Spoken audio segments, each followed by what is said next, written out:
all the threes lining up there, along with the multiples of 2 making 4 as well. Just for the mathematically minded as we get underway. Zach Caban back in the commentary box with you. We're staring down Brands Hatch in England, in Kent, more to the point, in England. More on that a little bit later.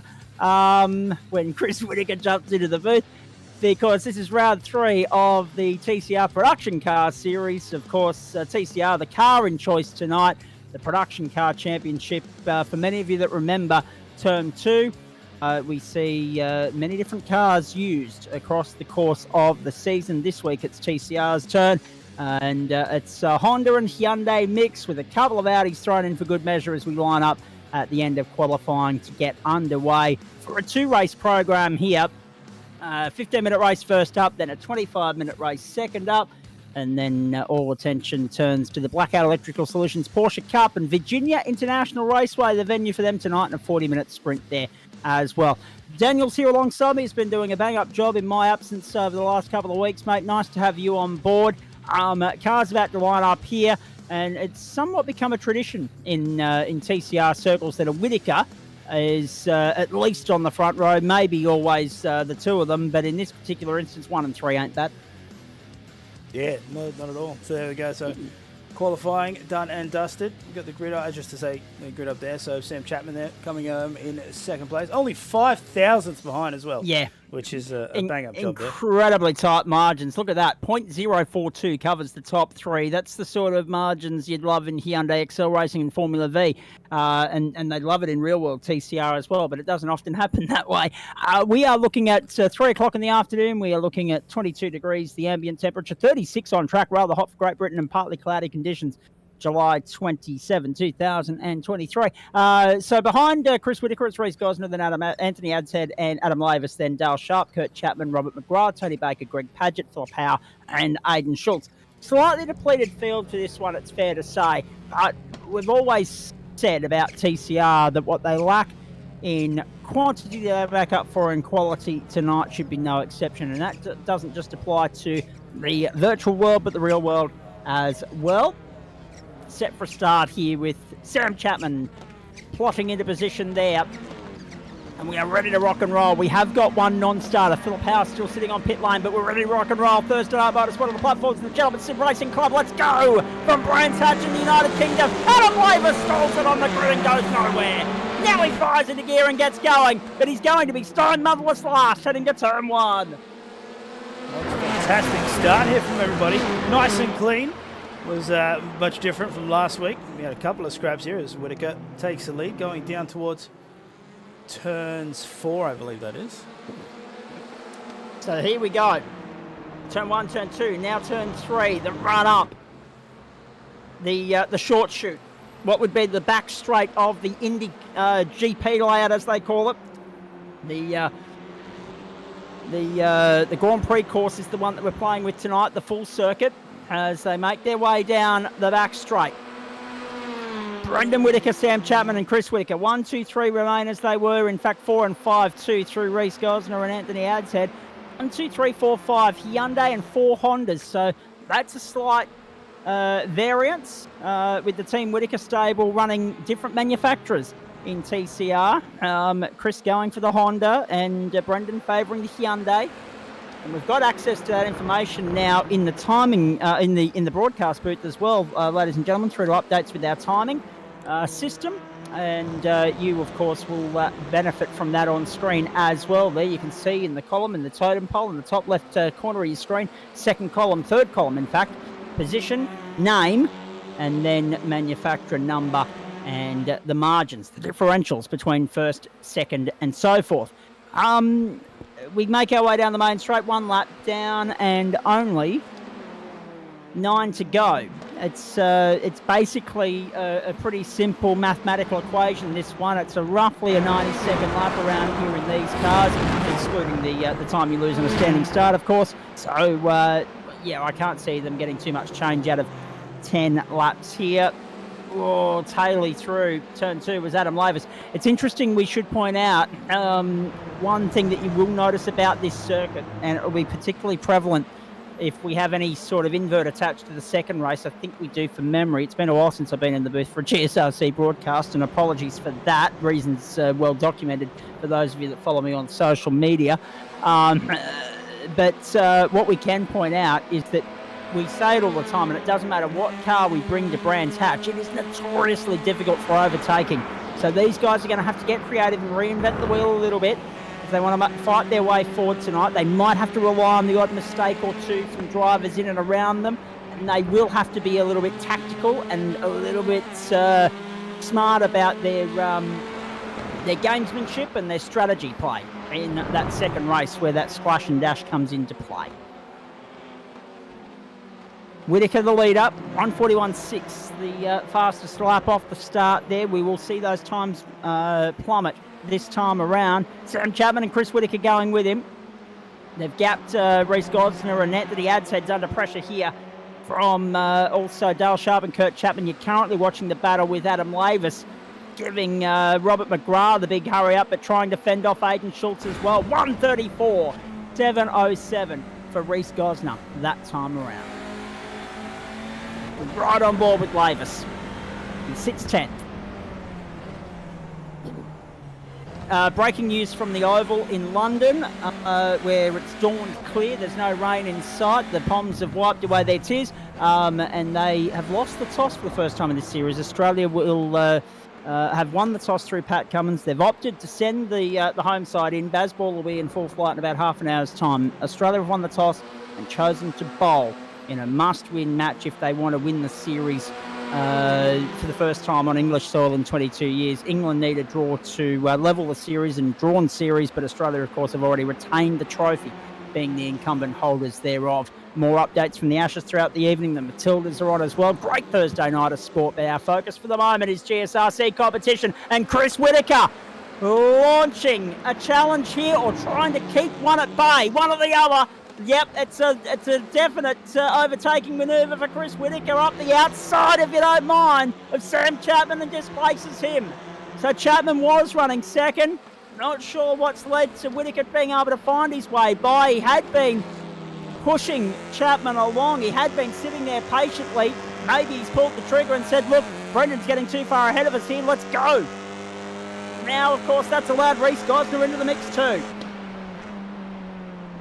It is an absolute fantastic showing so far from these guys, I must say. Driving to the ragged edge here. I was half expecting someone to slip on the outside as they were fighting around that first turn, but no, it's nice and sensible. Wait until the gloves come off in the invert race. That's usually when all hell breaks loose. So Whittaker leads by 2.1, and Chapman, well, hang on, we've had a change back here. Robert McGrath sitting there in 11th. Adam Lavis has got up to 9th. Aiden Schultz to 10th. McGrath has slipped back 2 spots there, has lost ground, has dropped out of the top 10. And now look at this, it's on in earnest here. Chapman around the outside trying to keep... Oh, contact! Hey, contact! And then he disappears for a moment. Good old technology working wonders once again. And Chapman somehow survives. I thought he'd slide off that. There would be a serious amount of net code attached to that, let's be honest. Yeah, I honestly thought he was going to go off there, but he somehow managed to catch that slide and stays on track.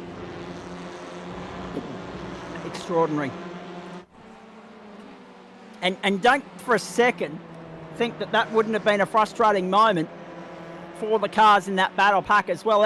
Every time we see a car blink in and out of frame there, the drivers are seeing that from their virtual cockpit as well.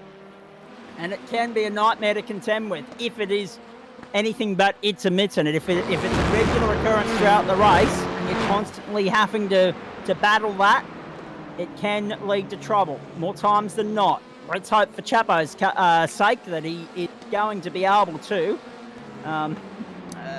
avoid any further sort of dropouts throughout the course of the night. The last thing he would like is a packet loss here. Never bodes well for him, because obviously whenever we need him to broadcast, he needs to have decent internet. Whenever he wants to race, he has to have decent internet. I'm not sure he's got either. Halfway mark, 7.5 minutes gone, just like that. Brendan Whitaker leads it. We're on lap 5. 5 down and 5 to go at Brands Hatch. Sam Chapman doing his best to keep Rhys Gosner at bay. Unfortunately, though, Daniel, and this is just, as I say, par for the course with this racetrack. Fairly processional stuff unless we see a driver slip up. Yeah, Brands Hatch does provide an excellent playground for racing, but you are correct, which is that there's actually quite a lot of grip on the circuit, which is obviously, for those of you who watch the sponsor escapes me right now, but the British touring car, the BTCC, and you'll notice that, these guys, they just have awesome grip around this circuit. These cars are no different. And, we'll just wait until the time winds down, then we might start to see some desperation kick in, and then we might see some crazy moves. And Chris Whitaker using all the Sam Chapman using all the real estate and a little bit more. They're coming through turn 1, trying to keep Rhys Gosner at bay. I think he had more of the car on the ripple strip and the attached AstroTurf more than anything else. You can get away with a fair bit in the terms of stretching the friendship with the track limits here at Brands Hatch. Unlike other circuits, they are fairly friendly with it, the iRacing officials.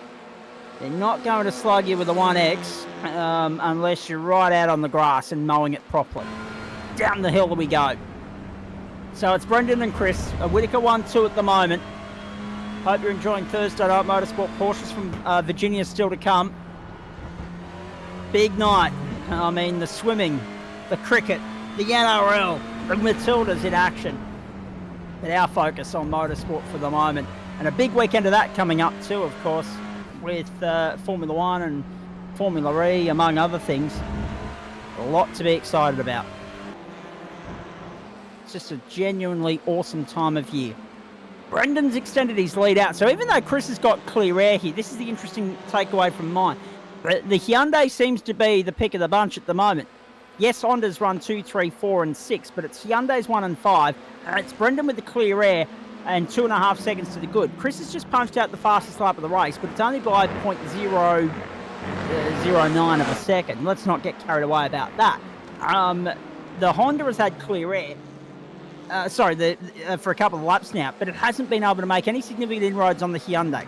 So that, A, shows you how evenly matched Brendan and Chris are, and shows you how vitally important it was for Brendan to make a clean start and bolt while he could. He's done that, and now it looks like it'll be an arduous task, almost an impossible task for Chris to catch him, provided that Brendan doesn't slip up. Sam just blinking in and out again. I'm starting to get worried about that guy.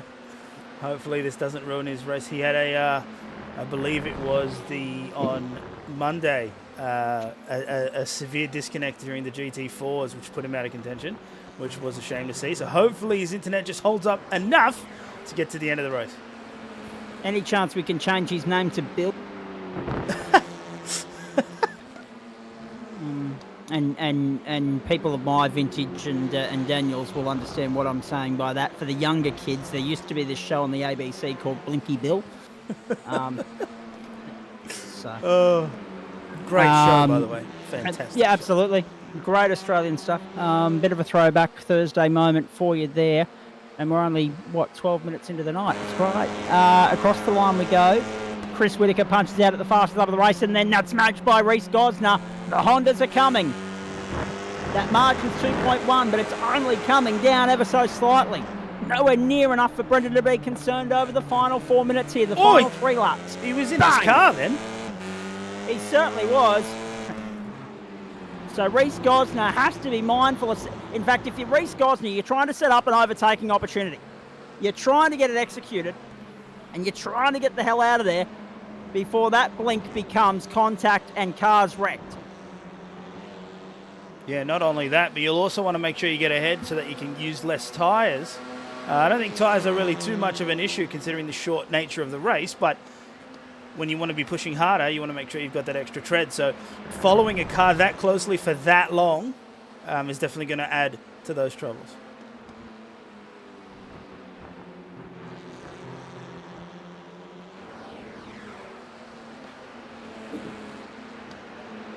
We continue on. It is Brendan Whitaker, Chris Whitaker, Sam Chapman, Reece Gosnell, Dale Sharp, and Anthony Adshead, the top 6. Tony Baker, Kurt Chapman, Adam Lavis, Robert McGrath, Greg Padgett, and Aidan Schultz making up the field. Philip Howe, the only non-starter. Yeah, it's been a rough night at the office for Adam Lavis down 3 spots, Robert McGrath down 1, but they're still inside the top 10. And the biggest mover of the race is Tony Baker, up 3 spots. It'd be interesting to see what sort of field we get for the Porsches a little bit later on as well. I do apologise for those who are watching at home. You might be thinking, I've been seeing a lot of this black and green Honda lately. Well, it's unfortunately the closest battle on track. Everyone else seems to be just trudging along at their own pace, but between these two, it's actually really heating up. It certainly is. Oh, someone's off! Oh no, Brandon into the wall! That's Chris Whitaker! Oh, can you believe that? Gone as a certain second place finish for CW. And we'll hear about that in half an hour, don't you worry. Oh no, what's going on there? Curb, grass. That'll do it every day of the week. Hey. Oh, that is massive Front damage on end the gone. front there. That is massive damage. Oh, that is such a shame there. Again, he was just going so well and then pushed just a little too hard on the AstroTurf. And, yeah, bumper meet wall. Every day of the week. Every day of the week.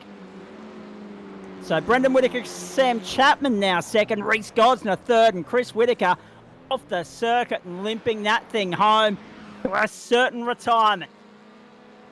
Oh, that is such a shame to see there as we got the... And not 3 seconds earlier, or effectively. Oh, it's just getting worse. Forget about it. She's wrecked. She's gone. I don't even know why he's still bothering with it. Oh, he's now almost 12. at the lane. He's almost at the lane. He's trying to get it home. And, I mean, if he's tactical about it, he might just park off driver's left and limp it across the line a lap down, because he's not going to move forward from here. Oh, we talked. Uh-oh. Spoke a little too soon there. Yep. Oh, bang. He's going to come to she's the pit gone. lane, though. And he'll cop the penalty that'll go with the unsafe entry into pit lane too, I might add, and probably a little bit of speeding attached to it. It won't matter now. Damage is done, insult to injury. It doesn't matter. Another change there as well. Tony Baker up in a 6th spot now at the expense of Kurt Chapman. Baker up 4 spots. See, not 3 seconds before all hell broke loose with CW, we said, you know, it would take a driver error, something untoward to happen to shake things up, because it had been too bloody processional until that point, and to CW just to entertain everybody and frustrate himself. And now, on the 10th and final lap, Brendan Whitaker's on his way home. Reece Gosnell is 3rd. Can he get to Sam Chapman? I don't think it's going to matter at this point. I think Chapman's going to be able to get home.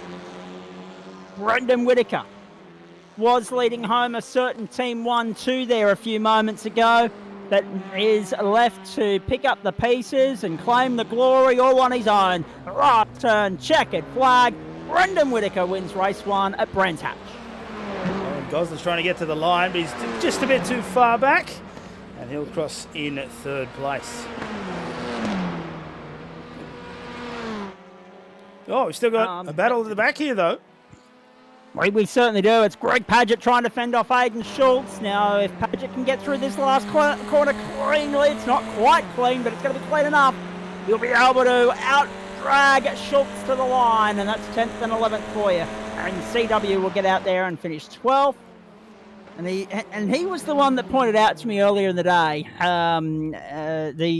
the part of the world that we're in. We're in a part of the world known as Kent. And if you're as creatively minded as CW and I, you can only imagine that he would be using the word Kent at the moment.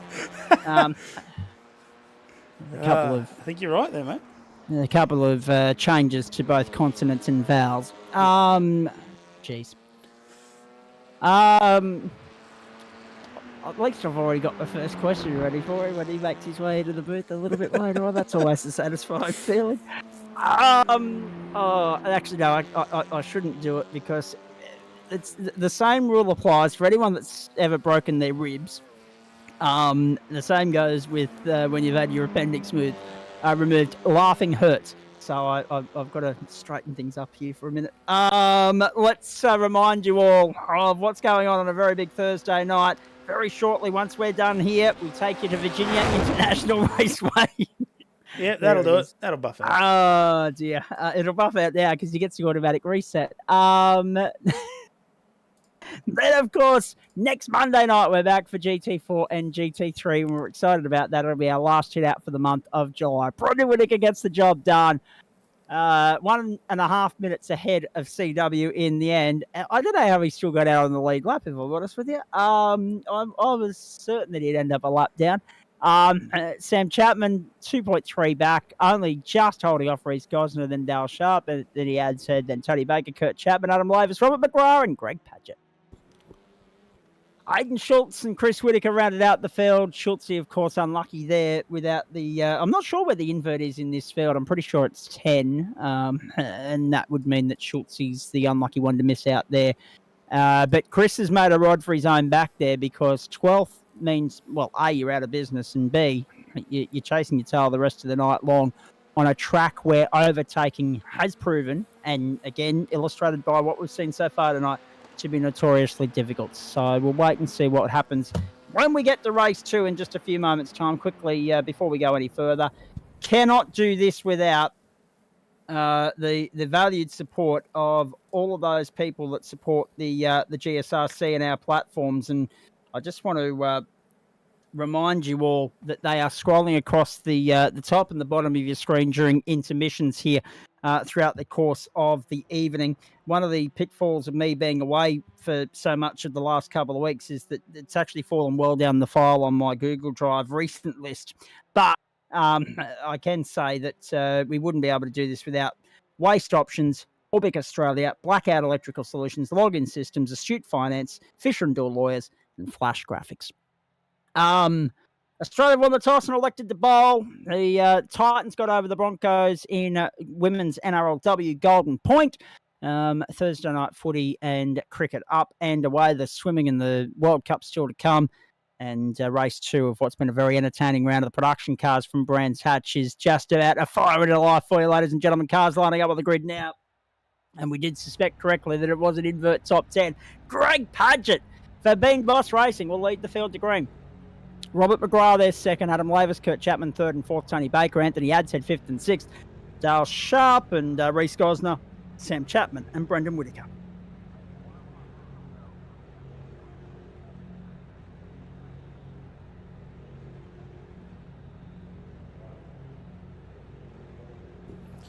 All right, so these guys will be close to starting now, just waiting for the rest of them to grid up. I'll be able to get this show underway. I'm expecting quite a crazy procession of cars as we get started because all these fast guys at the back are going to want to get past everyone at the front as quick as possible. Set for start, off and racing now. Let's get it on. And a good green start from a few of them there, making it making the most of the opportunity to jump up, vault up through the field, contact and gone. Greg Padgett's gone nowhere off that start from hero to zero. And he took someone with him. I'm not sure, it might have been Dale Sharp or Aiden Schultz. But there were a couple of big movers there, seeing their opportunity to nail the start. And make hay while the sun shines. Look at that. So, Adam Lavis, Kurt Chapman and Tony Baker all up 2 spots. Robert McGrath down 2, Anthony Adshead up 1, Sam Chapman up 3, Reese Gosner, Brendan Whittaker up 2, and Chris Whittaker up 3. And have a look at this, the elbows are out between the 2 brothers. Chris down the inside of Brendan. And Aiden Schultz has been left there in 10th place. 4 places back is Dale Sharp, that's down in 11th. So it was Sharp and Padgett, my apologies. Sharp down 4, Padgett down 11, they're the unlucky 2 that come undone at turn 1. Yeah, it was all hell was broken loose on the opening lap. Yeah, it was interesting there. I thought Greg would lose some positions. I didn't think it'd be all of them in the first turn alone. So that was rough. He just got mauled by the rest of the pack there. And unfortunately, that's a harsh life lesson. And then some.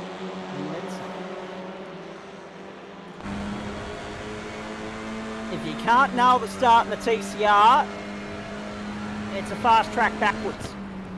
It's a one-way ticket to plummeting down through the field. It has made and broken championships in the past. We've seen it so many times before. It's a cruel, cruel game because they are such a challenging car to launch off the line. We've heard the guys talk about it. Oh, that's a big off. Oh, God, more trouble. That's Anthony Adhead. He's gone now. He's well and truly beached it. He's off in the weeds, knowing his way back onto the racetrack. Yeah, I think he might have been assisted in that endeavour. We'll have a look in a moment. But as we see 3 wide as they come down to the back straight here. This can't end well. Have a look at this. So that's the 2 Whitakers, and down on the inside of them is Reese Gosner. Chris is the last of the late breakers, but Brendan wants to force the issue around the outside, and Chris lets him to do so. Absolutely no love lost between these two. Not at all. And Schultz, Sharp and Chapman latching on for the ride as well. Hard to take your eyes off this, ladies and gentlemen. How good's it been? That was actually a fantastic move by Schultz here on that last corner. Managed to dive a little bit later on the brakes. Oh, what? On the grass now, though. Get back on the track there. Let's not talk too soon. Yeah, exactly. Oh, the commentator's curse bites hard in this commentary box. You'll learn that very quickly. Round onto the main straight. Under investigation is the incident involving Sam Chapman and Anthony Adhead, so we'll keep an eye out on that and what that means later on in the race. In the meantime, here's Reese Gosner coming down on the inside of Aidan Schultz. Oh, it goes way wide! Too wide! Down through the gravel. It's going to give Chapman a shot up the inside now. Chapman won't wait for a second invitation. Down he goes. These two, of course, duking it out in race 1, 2, so they're no strangers to one another. They're very familiar, very well acquainted with one another. Got sick of looking at each other, actually, in the opening race, I would have thought.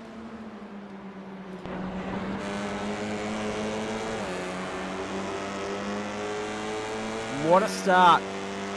What extraordinary drama here.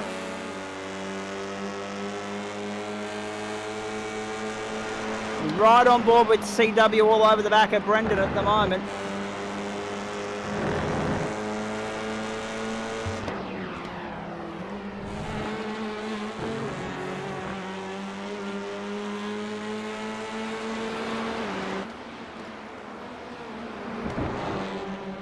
Oh, man. And Chris is doing such an excellent job here of putting just enough pressure to try and get Brendan to just go a little wider on some of these corners. And you can see at the back of the car is getting a little unstable as he puts it into some of these corners. And Chris is doing everything he can to try and get past his compatriot here.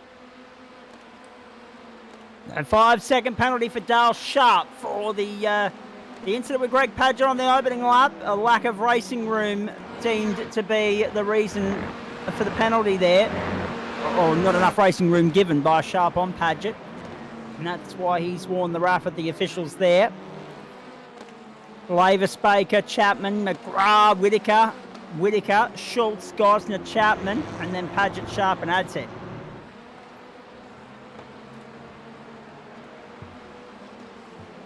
Some big news breaking in Hyundai Excel racing circles in the real world tonight, ladies and gentlemen, with regards to a change of official control tyre for next season. More on that a little bit later. And I make note of that because as we continue to watch Chris Whitaker all over the back of Brendan, for so long there'd been a great relationship and association with Federal, but they've bailed out of the game. So we'll wait and see what that means going forward for Hyundai Excel Racing. Who wouldn't want to be involved in that fastest growing category in Australian motorsport at the grassroots level at the moment? Who wouldn't also want to be involved in this TCR on the platform of the Gentleman Sim Racing Club as part of the production car series? That's Chris Whitaker all over the back of Brendan. Still. Now, so obviously we've got 10 laps in the opening race. Look, I don't want to be... I am a gambling man at heart, so I'm wagering that we'll be somewhere in the vicinity of the 16 lap marker in this race with another 9 minutes added on, well, 10 minutes added on, but of course you've also got that compulsory splash and dash to contend with as well. So I'm thinking we'll get to 16 laps this time round, and Chris Whitaker has seen his earliest possible opportunity to come in, splash and dash and get himself to the end, and now Brendan's forcing the issue! Contact and gone! Oh no, that's a game-changing moment in this race! Gosner's managed to dodge the front of that Audi by absolute millimetres there. Oh boy. Robert McGrath, the one turned around too, Daniel. So, unfortunately, Brendan Whitaker falls foul of that whole, the urgency and the pressure attached with racing at Brands Hatch, trying to find your way forward, trying to do it with, minimal risk, but it's maximum risk around here. We know how hard it is. The difficulty degree is off the chart. And he's proven that. It's very hard to do it, especially when you're navigating your way through slower traffic on the way. Oh my goodness me. Game-changing moment in this particular race. Yeah, it just seemed as though Brendan was just wanted to get straight past him, decided to shoot up on the inside, and then it looks as though McGrath just either didn't see him or thought he had a little bit more time. Turns in and blocking the track. I thought maybe he might just bump off the side of the car and keep going forward, but no, it actually stopped both of them. And then the procession of cars had to do their best dodging impression to try and get past. Yeah, one went left and one went right, and somehow, thankfully, no one went through the middle. Straight into oncoming cars and traffic. Now, under investigation is the incident including Brendan Whitaker and Robert McGrath. Look, if they do slug Brendan there, it'd be fairly hard done by, and I say that because he stayed there. Yeah, okay, McGrath pays the price too, but Whitaker didn't gain anything out of that. He waited there, he allowed McGrath to get going, then redressed the issue. Yeah, I would say I would lean towards a racing incident there, rather than a penalty.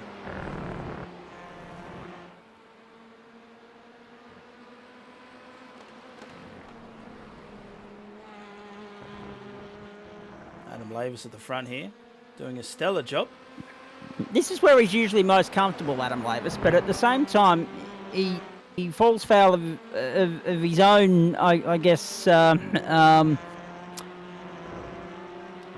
what's the right wording for it? He falls foul of being in the wrong place at the right time. He's so often at the front of these reverse grid races, but then trips up. So he's either too comfortable, too complacent with where he's at, and just has one minor lapse in concentration, and it brings him undone. If he can get on top of that, and it's probably just a psychological thing more than anything else, then there's no reason why he couldn't contend to be a champion in this caper, and B, the race winner here. He'll have to contend with Tony Baker, and then obviously we know that Chris Whitaker is the best placed of those that have already completed their pit stops. The field not cleansed as yet. As CW pitted in 7.7 seconds, Dale Sharp 6.53, 7.3 for Sam Chapman, and 45.5 for Anthony Adshead, so he's copped a penalty of some description. But the rest of the field yet to stop, so that's only a third of the field has stopped so far. Okay, so it looks like he has been given a license. Lost a point there. Yep, and that's fair too. Sometimes you've, that's a common sense ruling as far as I'm concerned. Like, we're going to strike that down as a warning, but because you didn't carry on with it and you didn't gain an advantage out of it, we're not going to impact your race any further than it's already been compromised. So I like that. Yeah, no, that seems good adjudication from race control.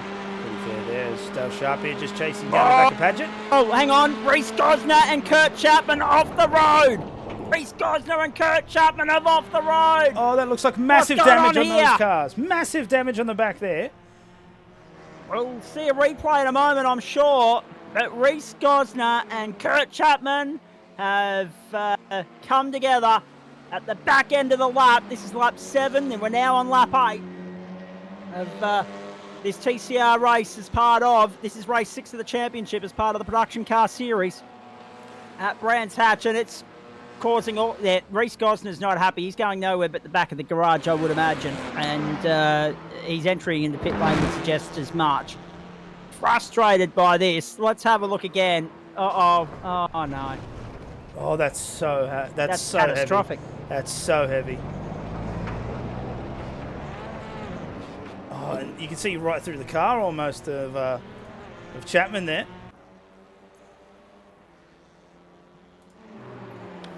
So that'll be under investigation, the incident involving Reece Gosner and Kurt Chapman. I can't say I'm surprised. Gosner, he's been stuck in the middle of Chapman's all night long. First Sam, then Kurt. And it's all blown up in smoke. Massive race-defining moment there. Kurt Chapman, just for context, is back out there after 7.6 seconds. Gosner now drops to the back of the field. I don't think he's going back out onto the racetrack. The way he entered the pit lane looked like he didn't care if he got a penalty or anything. I would assume he's parked up for the night. That's a disappointing way for his night to finish. But already this race is... See, this is what we like about racing at Brands Hatch, right? Let's be honest. Yes, it's notoriously difficult to overtake, but therefore, when you invert the field, throw an extra 10 minutes on the clock, the stakes are raised, the pressure intensifies and increases, you see mistakes, you see hard luck stories, but then you get to follow the fairy tale of those. Well, fairy tale is probably not the right bloody word. Forgive me, I'm a little bit drowsy. But the meds have been good. But the reality of the situation is you get to then follow the narrative and tell the story of those that have been able to, through good fortune or not, keep their nose clean. And perfect example of that is Aiden Schultz sitting there in third at the moment. Top 5 yet to stop. Robert McGrath the last of those. Adam Lavis the leader. Tony Baker, Aiden Schultz and Brendan Whittaker also in front of him. Chris Whittaker the first of those. 2 have stopped and hanging off Robert McGrath like a cheap suit at the moment. So already Robert McGrath is under pressure from those that have completed their splash and dash. Dale Sharp, Sam Chapman, Greg Padgett sitting in there. Kurt Chapman now to pit lane as well. And it's a long pit stop for him. Anthony Adshead back out on the racetrack. And Reece Gosner has got back out there, but is 1 lap down. That actually surprised me because I really thought Gosner was going to park up for the night. Sam just going a little too deep into that previous turn. He might have spun it off the side, but he keeps it nice and straight. But you can tell he's given everything he's got in that car to try and get past Dale Sharp here.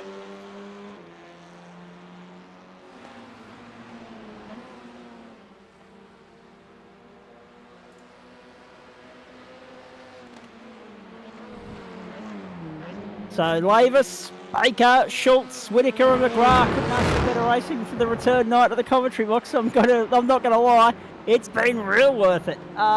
So far it's been spicy from the outset. It's been top shelf entertainment. Great to have those of you tuning in via Facebook Live and also YouTube. I'm having a little bit of trouble just keeping all the internet channels running at my end at the moment, so I haven't been following along with the comments. You would have seen a few of them pop up on screen there a few moments ago. I'm going to try and reset things at my end in the intermission between the 2 races and see if I can follow along with the comments a little bit better next time round. We will have updates from both the Socceroos and also the Ashes throughout the course of the evening. It might sound a little bit unpatriotic of me, but now that Canada have won last night in Pool A, I'm hoping they beat the Matildas on Monday night, because that would mean that the Matildas would go through second in group and be playing at Suncorp at 5:30 the following Monday night. I may or may not have tickets to that game. So I've got to be unpatriotic to be patriotic, if you know what I mean. Adam Lavis, Tony Baker, Aiden Schultz, Chris Whittaker and Robert McGrath. It sounds like the most insane thing ever, but it actually worked in my favour back in the 2015 Asian Cup with the Socceroos. They went through in just the right manner that they played a semi-final at McDonald Jones Stadium now in Newcastle, and I was able to grab tickets for Dad and I to go. So similar situation here. Down the inside goes Sam Chapman, forceful on Dale Sharp, and got him up into P5. Well done there from Sam. I wonder if Sharp can respond in kind. England are none for 7 at the moment, as I point that out to you, ladies and gentlemen. That I've got the Matildas on one screen, I've got the cricket on another, and I've got GSRC happening on another 3 screens tonight. So all happening here in the office. Sounds like you need more eyes. Yeah, more eyes, more ears, more screens. Send help, please. Let's just find a sports bar up here in Ipswich that would be willing to facilitate GSRC broadcast, and then I'd just go there. But then again, we are in an exceptionally golden patch of sport at the moment. There's that much on. And come back in a couple of weeks' time and it's going to be dead again. So Tony Baker, Adam Lavis to pit lane. Tony Baker continues on. We're on lap 11. Judging by the clock, we've got about 5 laps to go. Schultz, Whittaker. So Whittaker's best placed here at the moment. Make no mistake about that. Whittaker is best placed. But Lavis, let's have a look. Lavis comes back out in front of Whittaker. And a pit stop that was 1.4 seconds too good on Whittaker. We'll have a lot to say about that. Will have a lot to do with why he's been able to find track position. Now it's a case of withstanding the pressure from Whittaker, who has been faster for much of the night, and by a fair margin, I might add. Now it's about withstanding that pressure from Whittaker in the closing stages, and withstanding the pressure of being up front and having no pressure or no target to aim for, if you like, no one to race or no one to follow. About getting on top of all of that and trying to bring it home in P1. Not an easy thing to do. Schultz is second. Baker the leader. They're due to pit lane any tick of the clock. Then Lavis, Whittaker, Chapman, Sharp and Whittaker. Dale Sharp, the big winner in all of that, stays 6th at the moment. So McGrath's lost 6 spots. Paget lost 8 as a result of the contra-top and garbage on lap 1. Adshead lost 4 spots. And then with damage and that much talked about incident, Gosner and Chapman are 11th and 12th. They're a lap down, and they've lost 3 and 8 positions respectively. So Kurt Chapman, the big loser in all of that. Reece Gosner, after 3rd in race 1, ends up 8th. Ended up starting 8th, ends up 11th in race 2. So he's gone from 3 to 11 and losing 3 as I try and find a way to tie 3 in there. Lavis the leader. Whittaker punches out the fastest number of the night. 132.695, follows it up with a 133.127, closes to within 2 seconds of Adam Lavis. Sam Chapman and Dale Sharp in behind.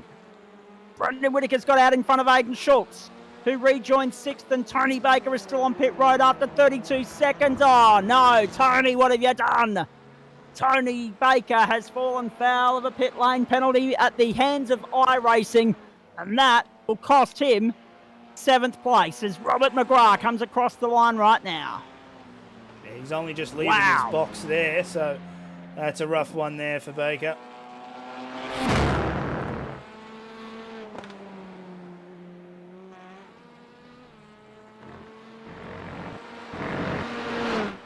Find a pit time 46.33 seconds. Oh boy.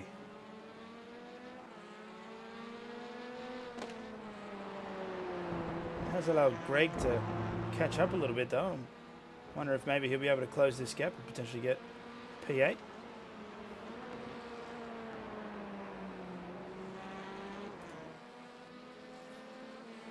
So the top end of town, if you have a look at your totem pole there, ladies and gentlemen, the top end of town are all showing positive gains in this race. Adam Lavis 2 spots, Chris Whittaker 10, couldn't be hard, he had nowhere else to fall back.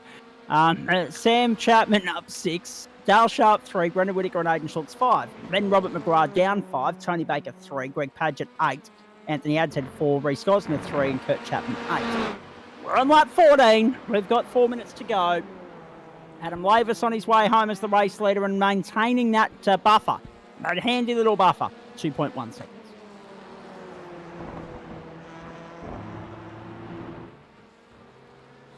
Adam here doing well.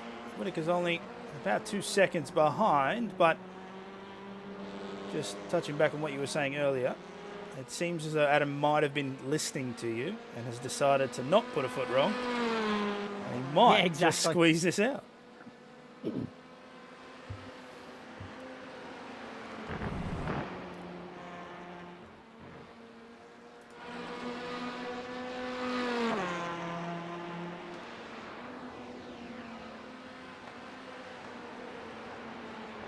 comes Brendan here, P5, chasing down Dale Sharp there. Both in the Hyundais.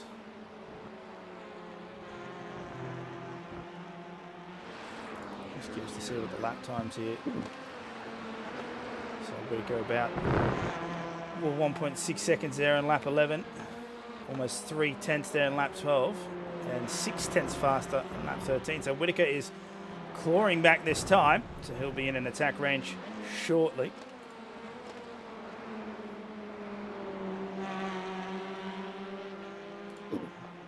So round they come onto the main straight, and Brendan Whittaker across the line in 5th place, following Dale Sharp. Sharpie's had a good run, well, let's be perfectly honest.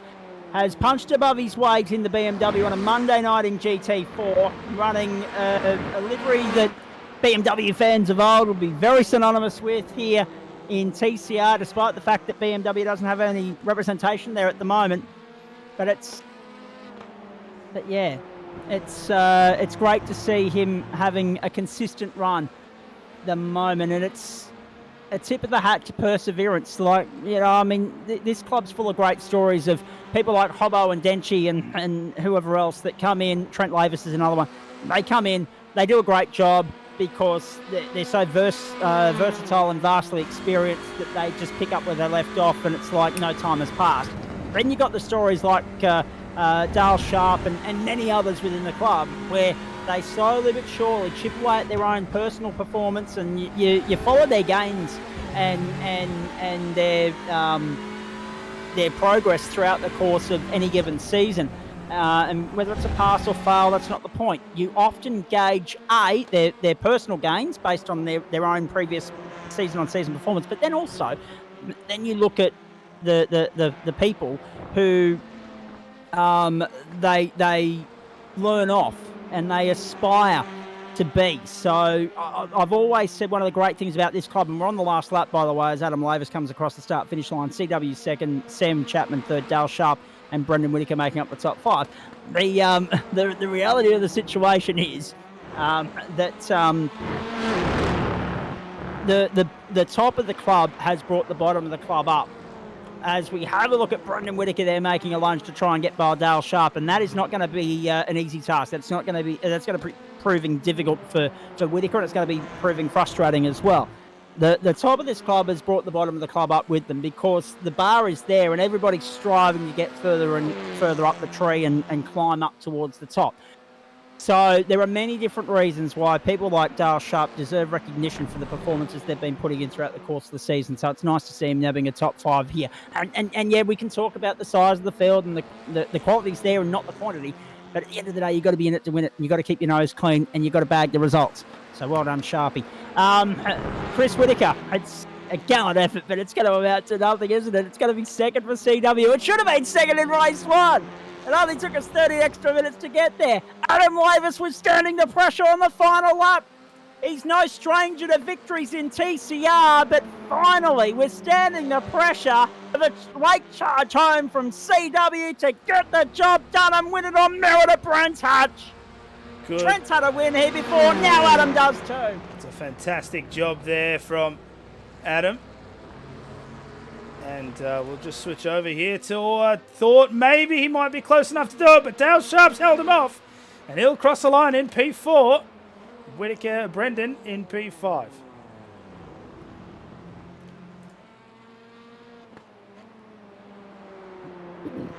Brendan Whittaker's got P5 well and truly locked up over Aidan Schultz. Robert McGrath salvages 7th. Tony Baker, that late race pit lane penalty, a case of what might have been. He'll come home 8th.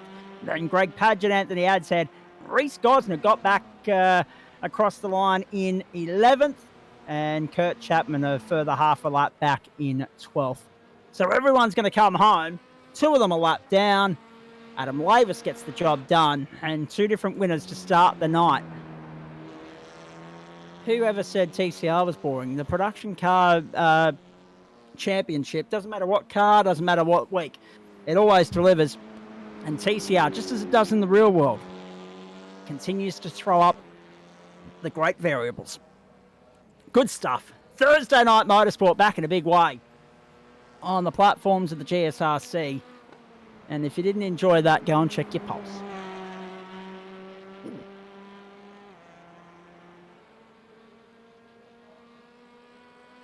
There we go, Kurt Chapman crossing the line here in P12. And that'll be the end of that session. And that'll be the end of part 1, the entree, if you like, on Thursday Night Motorsport for this week. Round 3, Brands Hatch, the Production Car Challenge, and the TCRs doing their thing. Adam Lavis with the W. He held off Chris Whitaker, but credit to CW. Driving with a fair bit of the red mist, having descended in the previous race.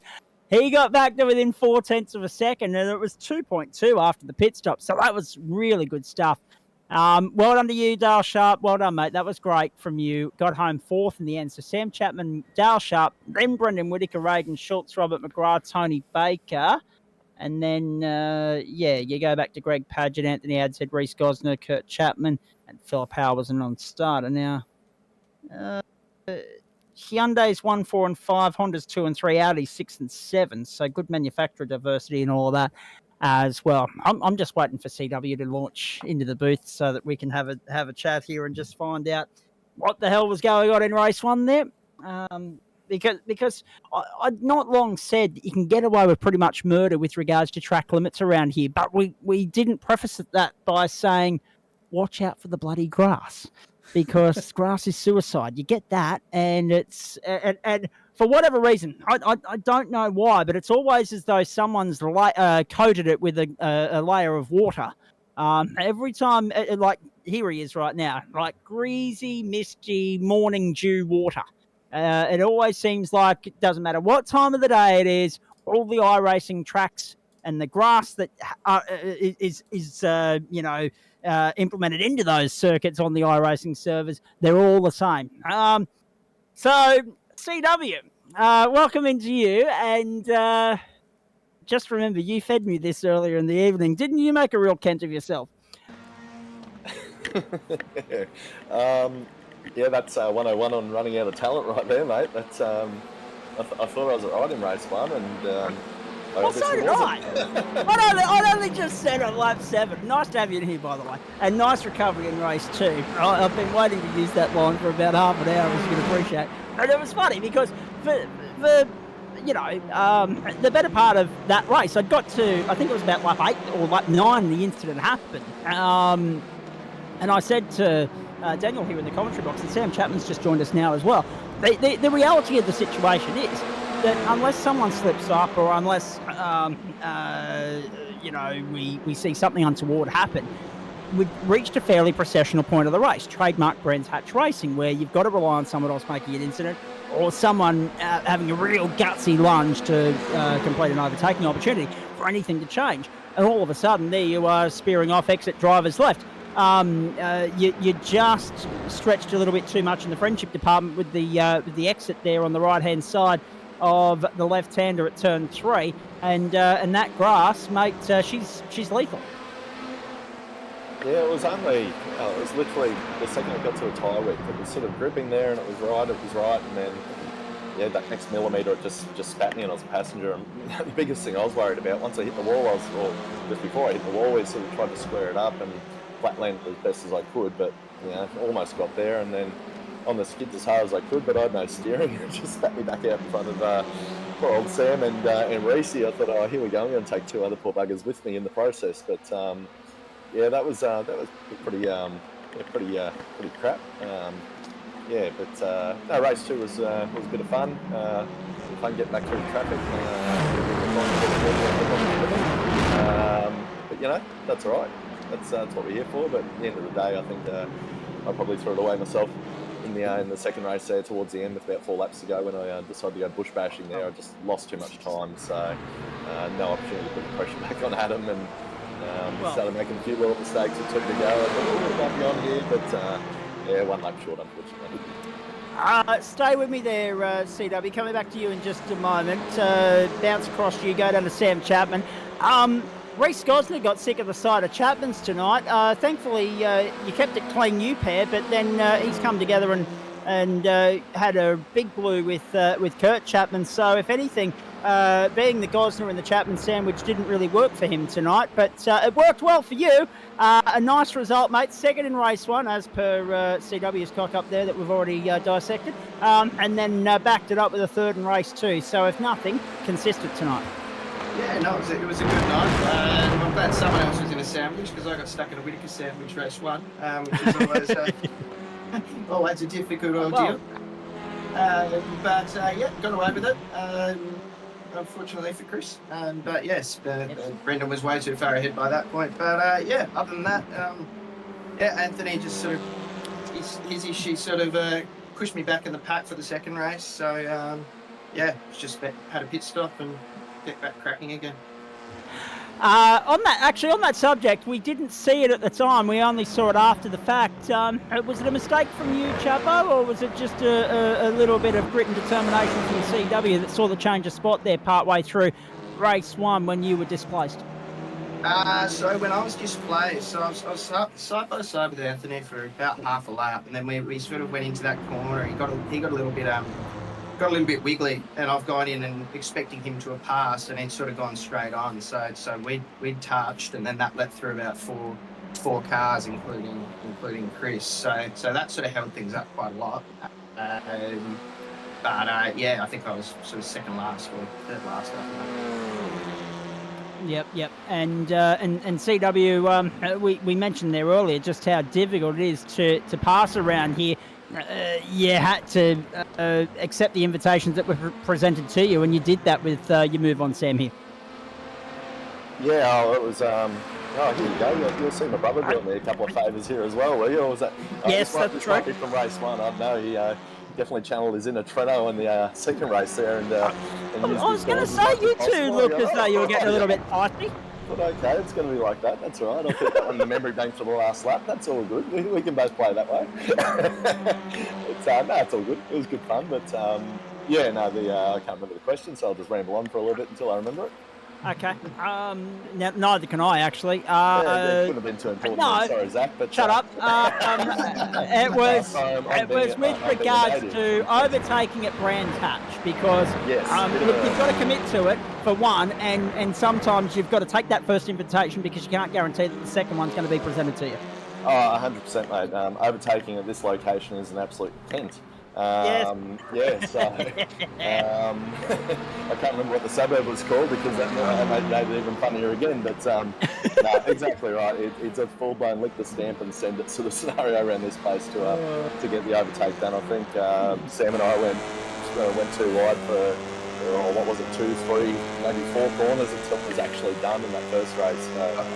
They weren't easy corners either. They were those big. It was these ones here. I was with my internet going as well, I was just going, oh, jeez, how are we going to get through this?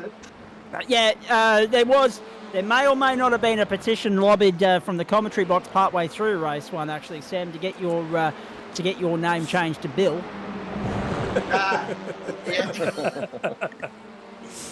I'm sure. I mean, what the hell was going on there, Blinky? Actually, Daniel's helping me out. So I actually dropped out on Monday of the GT4 race. So I was in pole. Yep. I'd started, it was all going great, dropped out. I've never been so angry in my life. So I've since invested in a whole bunch of stuff, thanks to Daniel for going ahead with that, but it hasn't arrived yet. So hopefully it arrives soon, and I have some reliable internet. The second one was on mobile data, so we're really cobbling it together at this point. Copy that. The championship so far, boys, give us an indication, because obviously I wasn't here for the first week and obviously parked up last week. How's it been going for you? Are you happy with where things sit after 3 rounds, knowing that there's still 7 to go and a long way to go? Oh, I mean, from my perspective, like, I think first round was okay, but last round was a nightmare with the Mustangs. So, not been amazing so far, but this round sort of brings it back. Yeah, I think once again, it's the Whitakers to catch. All right, very nicely done. And Chris, you'd be happy to just not having. Well, we've had the Mazda MX-5, we've had the Mustangs, now the TCRs. What have we got next week? The Toyota 86s, and then the Aston Martin D89. So you'd be happy to just not be seeing any sort of Dickie French cars in there, I'd take it.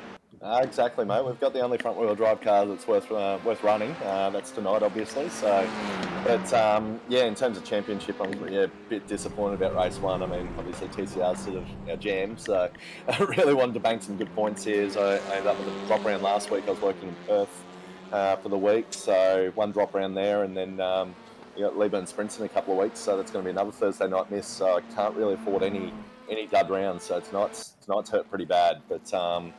It's all right. I'm on an upward. We'll just run on and see how it lands. But Greasy, I reckon, is going to be there come the end of the season as well. So I think it's going to probably end. And Adam as well. Obviously, he's always consistent. So I think it's going to be a bit of a probably 5-horse race at the top at the end of the season.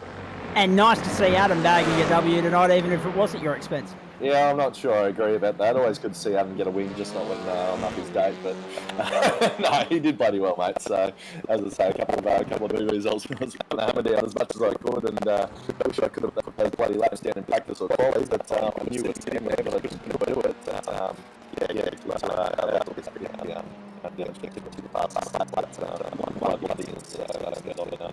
On the bonus point in both. So yeah, a couple of bits are going to go there, but Adam zero incidents as well, and pick up the 81. You can't complain about that. And Chapo, while you're here, I mean, firstly, I'll get both your thoughts on this, but we'll come back to CW because I want to actually ask you a second question here, Chapo. Next week, of course, Toyota 86's Model and Aragon. So that's one unknown because we've not taken the production car series to that venue before. The second unknown comes the week after when we fire in the Aston Martin where the Renault Clio's left off, and thankfully.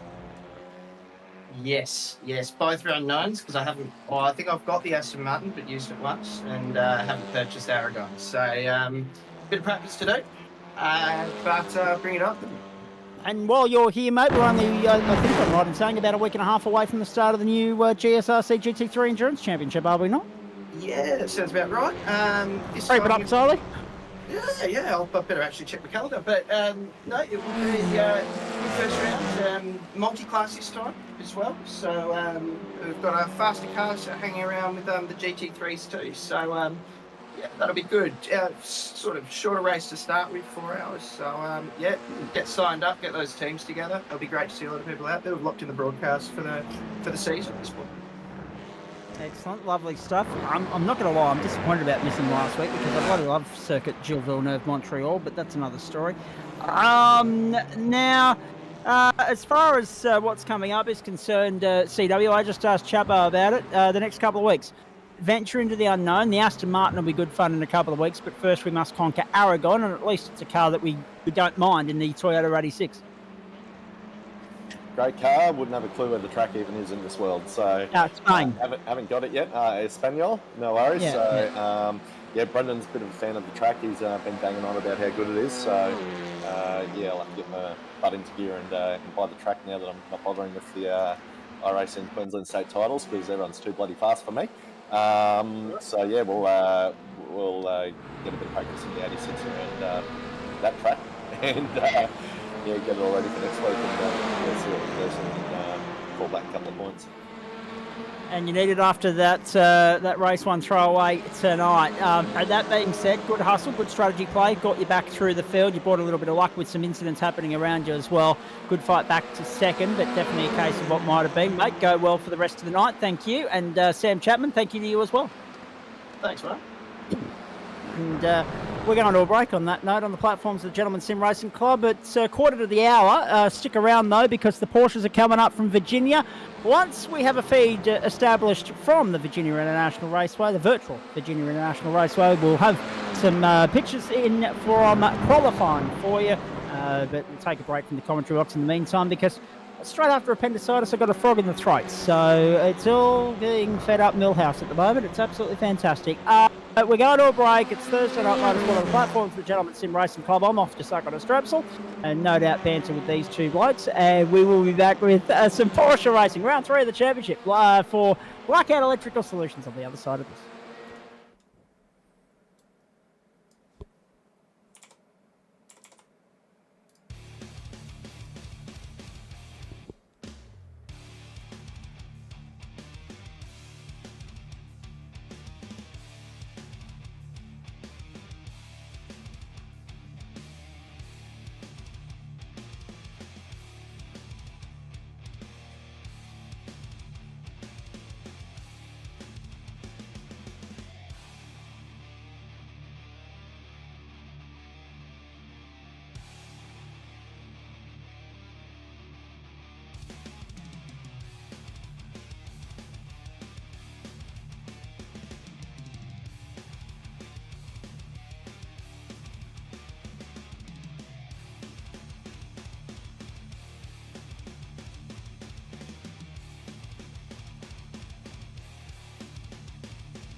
Just approaching 11 o'clock in the morning there in Virginia.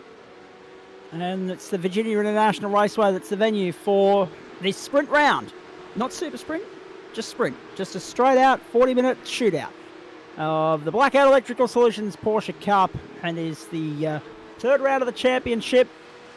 We'll have a look at the championship standings for you in just a moment and update you on where things stand. Checkered flag out as far as this qualifying session is concerned. Good field in the house for this race tonight. We're expecting, well, it's about 1 minute and 3/4 a lap around here. So if you have a look at that, you're looking at 4 laps every 7 minutes. 4 sevens get you to 35. That's 20. And then, yeah, you're probably looking at somewhere in the vicinity of 23 laps tonight, ladies and gentlemen. Let's be perfectly honest, with even a splash and dash included along the way. 24 cars have posted a time in qualifying thus far. Adam Tice, Oscar Glissett and Aidan Schultz have not.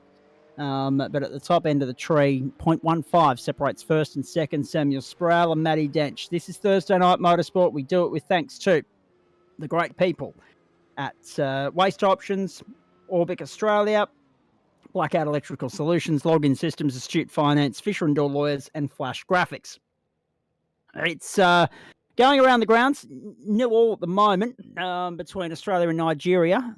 Not the result I'm hoping for. Need a Matildas win there, and then they can lose on Monday night. None for 51 at the Oval. None for 52, mate. That now. The Australians sending England into bat. England in just 10 overs have put on 5.2 runs and over, and they're sitting pretty. The swimming gets underway at the top of the hour. The NRL underway at the moment, and the Broncos leading the Roosters 20 points to 0. No, you're not hearing things. 20 points to 0. The Broncos leading the Roosters on Thursday Night Football. The championship standings here in the Porsche Cup. Hang on, have I lost the screen there, Daniel, or have you? All right, copy that. We'll see if we can't get that back for you, ladies and gentlemen. We might have to take a break here and hope that we can. No, there it goes. We've got it all of a sudden. Is that a good sign? We'll wait and see. We'll have cars on the grid hopefully momentarily for you. Matty Dench, the leader of this championship at the moment. No surprise, really. Let's be perfectly honest. 134 points. 99 for Corey Lazarus, 96 for Sam Muir, and 90 for Samuel Sproul. Shane Wright makes up the top 5 on 80 points. Sorry, 86 points, just ahead of Dylan Shepherd on 84. Fascinatingly entertaining entree to the evening. Now we get stuck into the main course. Virginia International, not a venue we visit terribly frequently, but a venue that we're looking forward to hosting this round of the Porsche Cup over 40 minutes here. Keep an eye out for overtaking opportunities. There are plenty of them, but it's one of those circuits where executing them is one thing, consolidating them is another. 4 o'clock in the afternoon, we progress to. They're at Virginia International Raceway, VIR as it's known. Samuel Sproul and Matty Dench, the front row. Ben Pedersen, Corey Lazarus, the second row. Andrew Smith, John Merritt, the third row. Brett Barker, Shane Wright, the fourth row. Guy Leach, Adam Burhop, the fifth. Sixth row, Richard King, Jeff Adams. Seventh row, Sam Muir, Dane Snadden. Eighth row, Chuk Fung Wong and Nick Wood. Ninth row, Jonathan Hooper and Paul Wilson. 10th row, Eduardo Zamora and John Baldwin. The 11th row is where you'll find Adam Lavis and Chris Ruddle. 12th row, Tony Baker, Greg Padgett. And then no one else has set a time from there. So it's a field of 24 for us on a Thursday night in Virginia. We are set to rock and roll on the platforms of the Gentleman's Sim Racing Club. Nice to have you in the house and along for the ride. G'day to Josh Zuno. I'm just catching up on some of the comments here now, folks. Thanks for the love there, mate. Great to be back. Let's be perfectly honest. It's nice when life can get back to some form of normality. And Dale Sharp was right. How good is TC? And Ben Woods was correct as well. He did point out that the reverse top 10 was correct. So it's nice that everybody's tuning in and enjoying the coverage. We hope you are as well, wherever you're tuning in around Australia, be it via Facebook or YouTube. Get set. We're ready to rock and roll. This is round 3 of the Blackout Electrical Solutions Porsche Cup. Thursday Night Motorsport on the platforms of the GSRC. Week 3. Turn 3. Night 4. Let's go. Great clean start from Samuel Sproul, and Ben Pedersen blasted up the outside. Corey Lazarus went with him and Denchi got swamped. Dench slots into fourth. Round the outside of Lazarus, then on the inside, the outside. They're side by side trying to sort themselves out. Cars off in the background. Dench still side by side with Lazarus. Dench down the inside of Lazarus. Can't get it done. Now Dench is under pressure from Smith. Cleanly. Looks like that was Barker that spun off the back there. I think he got assisted off the track. You're right. And down 16 spots for the privilege. Eduardo Zamora down 3 spots as well. Make it 4. He's off track at the moment on the exit of 2. And towing on the pit rope. Oh boy.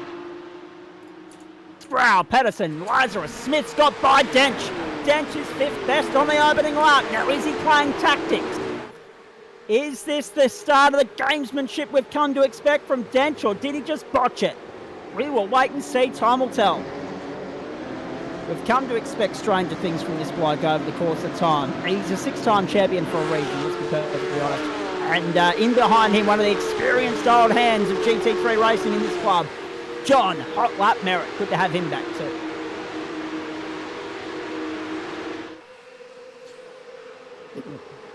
Great night out, and look at the roller coaster they go on down to the bottom of the circuit. So it looks like there may have been a heavier crash at the back there from Zamora. Looks like he had to jump into the pits. Might cut back to it in a little bit. But there's 2 cars involved at the start there. So Brett Barker being one of them, and Zamora.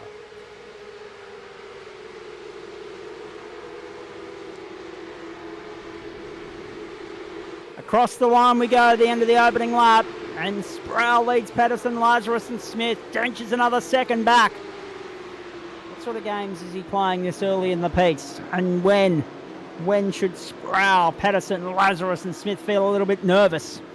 There's the divide on your screen as well, ladies and gentlemen, to break it up for you, to break it down for you rather. The incident with Adam Burhop and Brett Barker. In fact, did I call Adam Burhop's name? No, I could have done. Don't think I... Oh, no, I did. Sorry, my apologies. Yeah, Adam Burhop's... he's under investigation for that incident at turn 1 on lap 1. And Samuel Sproul, Ben Pedersen, Corey Lazarus and Andrew Smith, when do they get nervous about the buffer that they might enjoy? When do they get that false sense of hope sucked out from under them? Because Dench works his way back through and does Dench things. Who's that off the track there? Whoa! That was Guy Leach, I think, having a little bit of a moment. No? No, I think it was. I think you're correct. Okay, all right. Those off-track alerts aren't exactly always matching up with what we're seeing on the screen. Looks can be deceiving sometimes, but Leach is okay. 7th spot at the moment.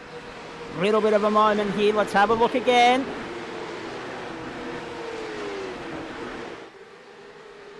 Watch this. Oh, yeah. Bang, monster moment. Grass clipping and all. And somehow kept it straight. That's the astonishing thing in all of that. That is not a characteristic that you would expect from a 992 Cup car. No, not at all. Main straight again. 2 laps down. Sproul, Pedersen, Lazarus, Smith, then Dench. Dench is only 1.3 seconds away. And how many times have we seen it? It'll happen again, time and time again here as Wright goes down the inside and makes light work of Leach. We've seen it time and time again. But the field will remain bunched up, remain close-knit, tight-knit during this opening sequence. And once we start to get to that number, that critical lap where you can fuel up and get home, that splash and dash, the games start. The strategy play comes into it. And we'll see some people zig, some people zag, and some people go half and half. Some will go long, some will go short. But that's there when the field will start to divide and conquer and separate and split. But what will be interesting there is the more this field stays bunched up, the more people think they're in the game. But it's the strategic nature of what goes on in pit lane and how you attack the phase after that that often determines these races. It's testament to how evenly matched this field is. But different drivers are up to different games. Hence why I say be mindful of the Dench factor again. So that's Pedersen, and Pedersen's going to have a look at Sproul at the end of the back straight. He was right on the slipstream, right on the toe. Does he have a look down the inside? No. Sproul got across to cover that off nicely.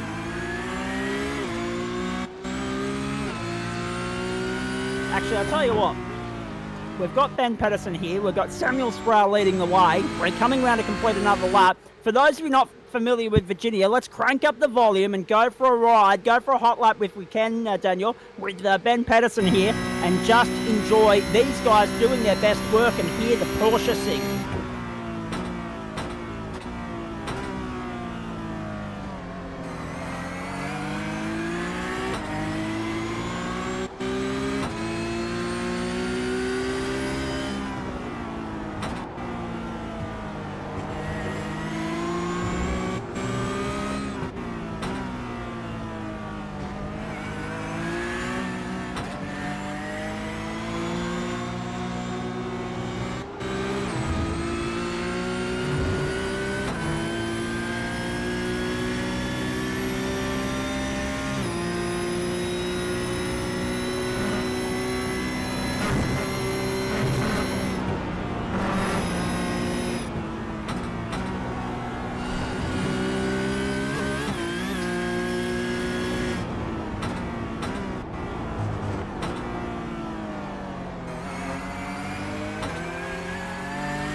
There's a lap, and how quickly it flies by at the Virginia International Raceway.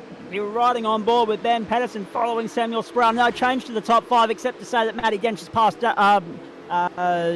out the fastest number of the night thus far, 147.257. Some breaking news. You saw it at the bottom of your screen as I went silent there. Adam Burhop cops a 5-second penalty for his involvement in the incident with Brett Barker. Barker's had another off-track moment whilst we've been taking the onboard. And England have lost their first wicket at the Oval as well, 1 for 62. So all that's happening in the course of the last 2.5 minutes here on the platforms of the GSRC. We are at, what are we now? 9-minute mark, 10-minute mark of this race. We're on lap 5. So, yeah, it's all happening here. Just having a little bit of trouble reading the clock here. I think it's 8 1/4, so my apologies for that. Sorry. Fifth race distance. No, all good, Daniel. Not your fault. It's just a bit of pixelation on my end, I think, mate. 20% of the race gone. 80% still to go.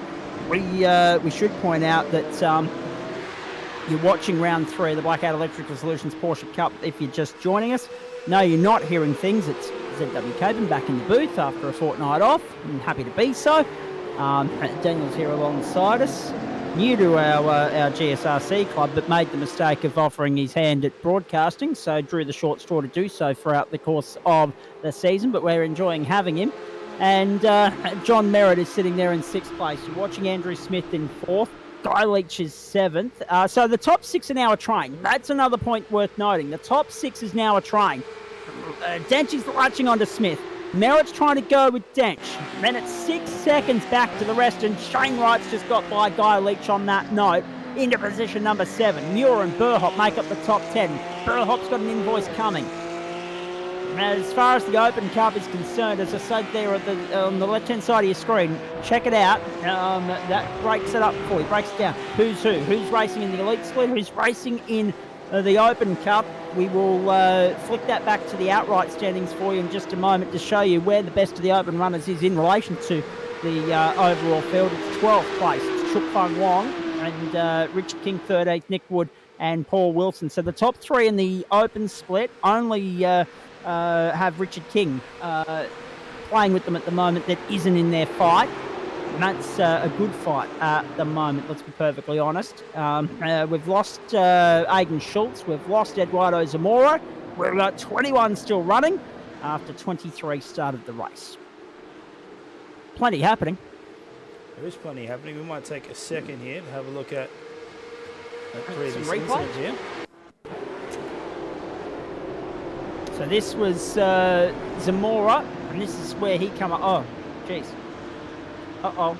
Packet loss, maybe? Yeah, I think there might be some form of that. Seemed like he just skidded across and started blinking, and then this was the start of the race here. Is Brett Barker. Unfortunately, it looks like gets tapped just a little on the side. Yep, there he goes. Gets helped right off the track, and unfortunately meets the tyre barrier as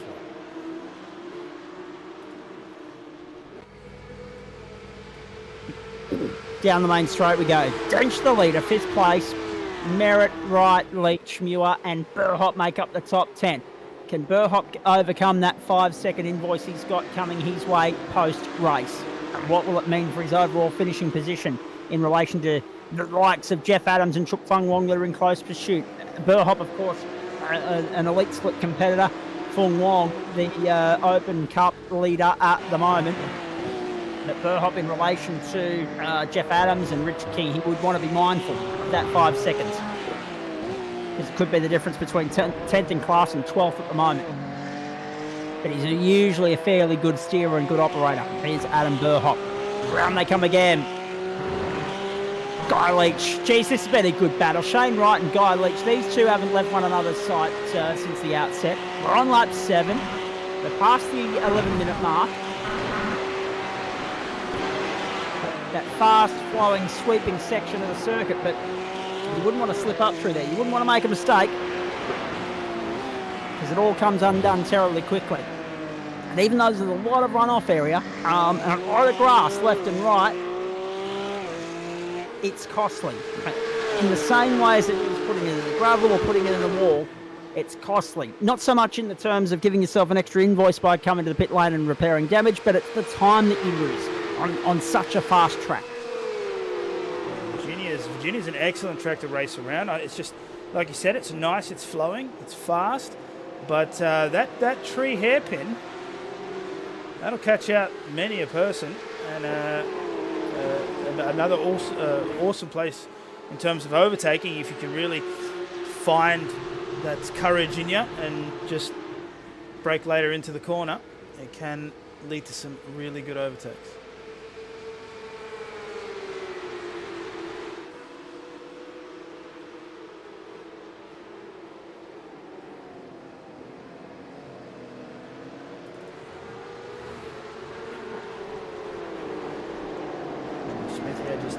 Chasing up Corey Lazarus from P3. And the train still extends. Looks like it goes down to about P6. It's starting to drop off a little bit. Well, it's been 6 from the outset, but it's the gap between the 6 that's fluctuating. 6-7 car lengths between first and second, 5 car lengths second and third. The old rule of karting rings true here in sim racing. Every 10th's a kart length, they said, and you look at the margins there, and it's a fairly good indication as to how closely tight-knit these guys are. So 0.75 the margin that Sproul enjoys at the moment. And Pedersen's got to be mindful of that. Whoa, off goes Guy Leach! Off goes Guy Leach! Guy Leach is off the road! On is the battle with Shane Wright! So Sproul, Pedersen, what Pedersen's got to be mindful of there is he can't afford for Sproul to get any further away. Cannot afford for that gap to extend beyond the margin it is at the moment, because otherwise you're going to lose the toe. You're going to lose the slipstream. Whoa! And that's what we said. He's done well to not spin that car. Oh, 100%. But that's exactly the point we made, didn't we? It's a commitment plus part of the circuit. Full gas, total 100% dedication. And as soon as you slip up, even ever so slightly, you pay the price. And he's dropped down to 13th. And it wasn't a huge, terribly big moment. It just looks like it on the scoreboard. So Pedersen, 0.7 of a second. Sproul, if he can improve upon that and just get it out ever so slightly further, he's going to put himself in a very promising position here where he's going to leave the rest of the pack behind. The other 5 are going to be left to squabble amongst themselves. Pedersen, Lazarus, Smith, Dench and Merritt. They're the ones you've got to watch here. The onus is on Pedersen. And the likes of Smith and Dench will sense that as well. They can see Sproul getting away. And if Pedersen lets him, well, he might be there as somewhat of a backstop to give Sproul a little bit of an upper hand, let's be honest, and Lazarus too. But Smith and Dench will sense that, and they'll want to do everything they can to try and stop that from happening. Because they're the guys that stand to fail, for lack of better words. They won't gain, they'll lose if Sproul does get away and he ends up beyond reach. John Merritt's also in a similar position where he can't afford for Dench to get any further away, because otherwise he'll lose the toe at the other end of the train. So second, third, fourth and fifth, pretty comfortable at the moment. But Samuel Sproul on the cusp of breaking the toe here.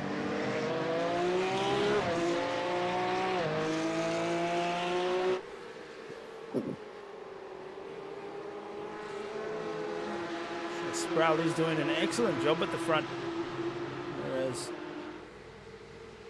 I'm almost curious if Pedersen's... No, surely not. Just wondering if Pedersen might even be just inching a little back to allow Sproul to extend his legs, but then he's holding up his own teammate Lazarus there. So I don't know if that might just be my tinfoil hat. I was going to say, no. I'm hearing what you're saying. There could be a little bit of gamesmanship going on here. Those three not dissimilar in colour. There would be. I mean, they were, as a unit, those three, they were devastated last season when Denchi got the better of them. Denchi climbed up over the top and got the better of them. Oh, he's lurking in the background there, P5 at the moment. Yeah, and it's rare that we see him that far down. But the longer he stays there in a train that deep, he's saving fuel. This race is falling into his lap. That's right. Just beautifully, just the way he'd like it. Yeah, he's got 4 cars punching a hole in the air for him. So you might as well use it while we're 17 and a half minutes into the session now. So, yeah, he might just be biding his time here. I feel as though Andrew Smith might be a little frustrated. Just can't seem to get past Lazarus in any of the corners. Gets really, really close and then just doesn't seem to have the legs to get it out.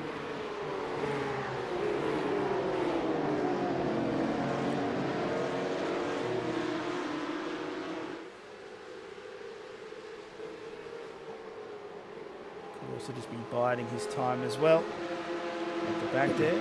I'm not sure what the pit window would be for this race.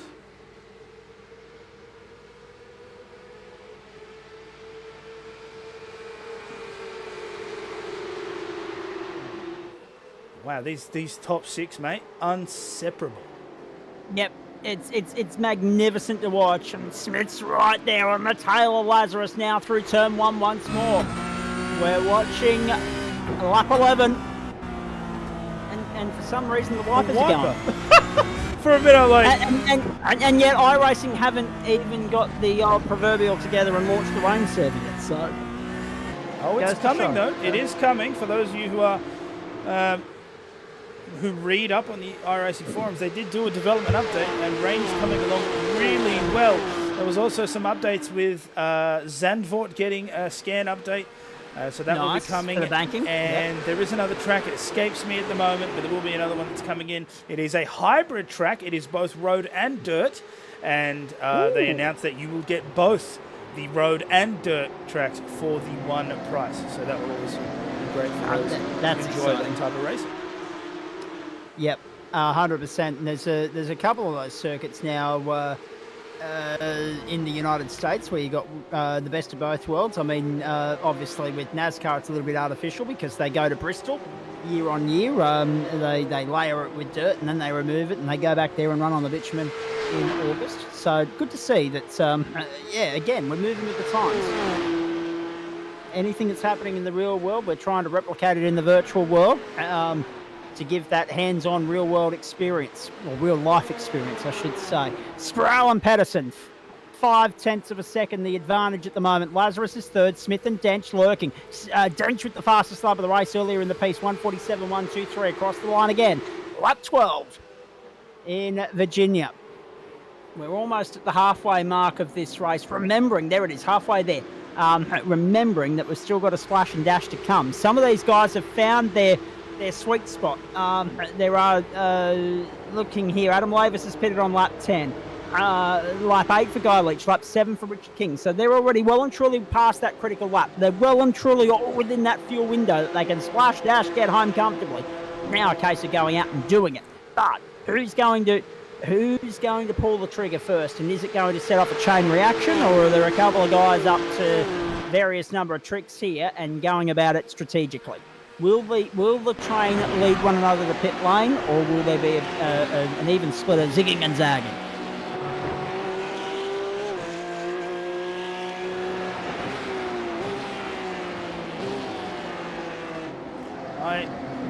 For those watching at home, I promise that this is live. You might be thinking, oh, I've seen this train before, and you have, and it's been going on for about just 20 every minutes. other lap for the last 20 minutes. Yeah, exactly. But, well, that's exactly what I said at the outset, isn't it? This is trademark Porsche sports car GT3 racing, particularly in this server, in this club at the GSRC. These guys have been around this rodeo enough times now to know how it works.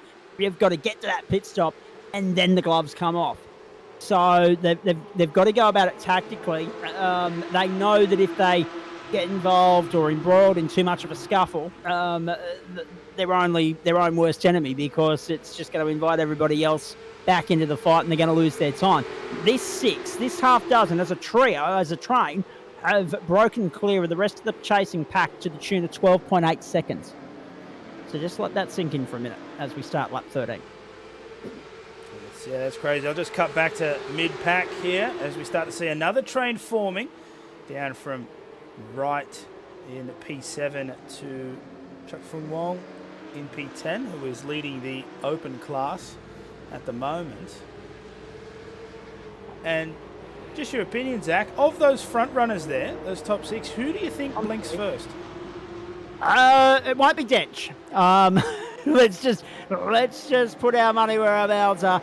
Let's just lay our cards bare. It won't be Denchy. He won't blink first.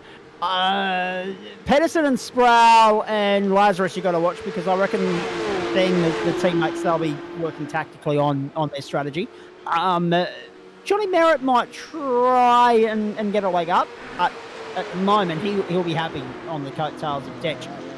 If I'm going to lay my money anywhere, Andrew Smith, he's got nothing to lose. I mean, Smith is having a great run, but he's somewhat the odd one out there. Not that we didn't expect him at the top end of the tree, but, you know, Dench and Merritt have worked together enough times over the years, despite not being teammates.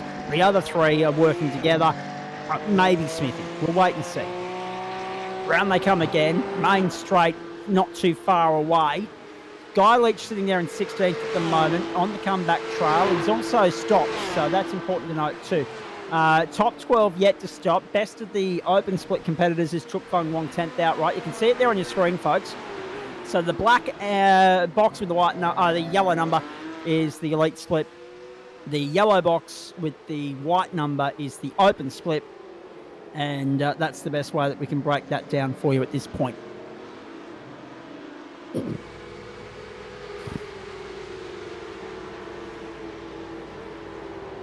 Well, that's a good point too. Anyone not wanting so we'll wait and see. I think at the moment, looking at the train here, they're just on lap 14 now. Chuk Fung Wong's jumped into pit lane, top 11 now yet to stop. I think what you're going to be mindful of. Here as we watch Samuel Sproul and Ben Pedersen do their thing is I've just lost the train of thought because something's come into my head that is not relevant to the broadcast, and it's going to muck with me for the rest of the night. But I think what you're going to be mindful of as well here is everyone's benefiting from the tow at the moment. So if you zig and the others zag, you're going to work a little bit harder for your money for the rest of the night. Oh, so Pedersen just split off to the left. I wonder if he's going to let his teammate through. He does. Oh, look at that. And now he goes back to block Smith. Now Smith looking on the inside. Oh, Smithy, hold on. Jeez, that's a big moment and a hairy one at that. Yeah, locked up the brakes. Boy. Saw the puff of smoke come out there. Unbelievable. Hard racing. You love to see it. Magnificent stuff. exactly what we like. Oh, there we go. Robs are off. There you go. So it's actually Benny Pedersen that blinks first. Oh, and look So at it's Dench here. gamesmanship from the teammates. It's gamesmanship from the teammates. And Smith's under the pump now from Dench around the outside to turn 1. Dench to the outside at 1. Dench, can he get it? No, but he opens the door to John Merritt. Oh, boy. That I didn't see coming. Oh. Merritt sees his first opportunity and goes straight through. I can't believe... I would not have expected for him to leave the door that open, but he did, and so well done, Merritt. Just quickly updating the two sporting events on at the moment. England are in deep poop on the opening day. They're 3 down. Joe Root's chopped it on. Josh Hazelwood has a wicket. So England have lost their third. They're 3 for 73. Over the yonder at the Women's World Cup, it's 1-1 between Nigeria and Australia at this point in time. So it's all happening. And yeah, credit where it's due. Well done to the Blackout Electrical Solution boys. How good was that? And had us all stumped as to what they were up to. Samuel Sproul had no involvement in that whatsoever. Edison and Lazarus, you beauty. So it was a very smart move there that we saw. Pedersen moves out of the way, knowing that he's going to pit, lets his teammate pass, goes back into block Smith. Smith thinks, well, there's a bit of friction there in that move. I might be able to get past. Then has to lock his brakes going into the downhill section. And then after all that, Dench tries to go on the outside, leaves the door a little bit too open. Merritt goes up in P4, and it looks like Smith is coming in the pits now.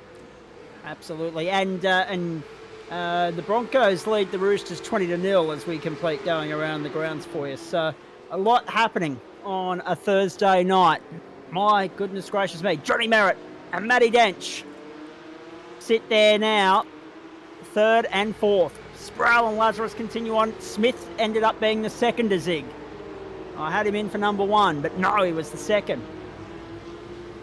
3 for 73 England, and we're all eyes on who blinks next, who zigs and zags, who pulls the trigger.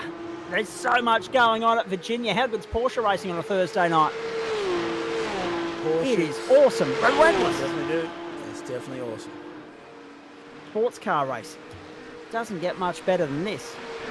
The other thing to remember too is these cars are raw as it gets. You have no assists. This is all down. The traction control, how good's your right foot? ABS, nah, how good's your left foot?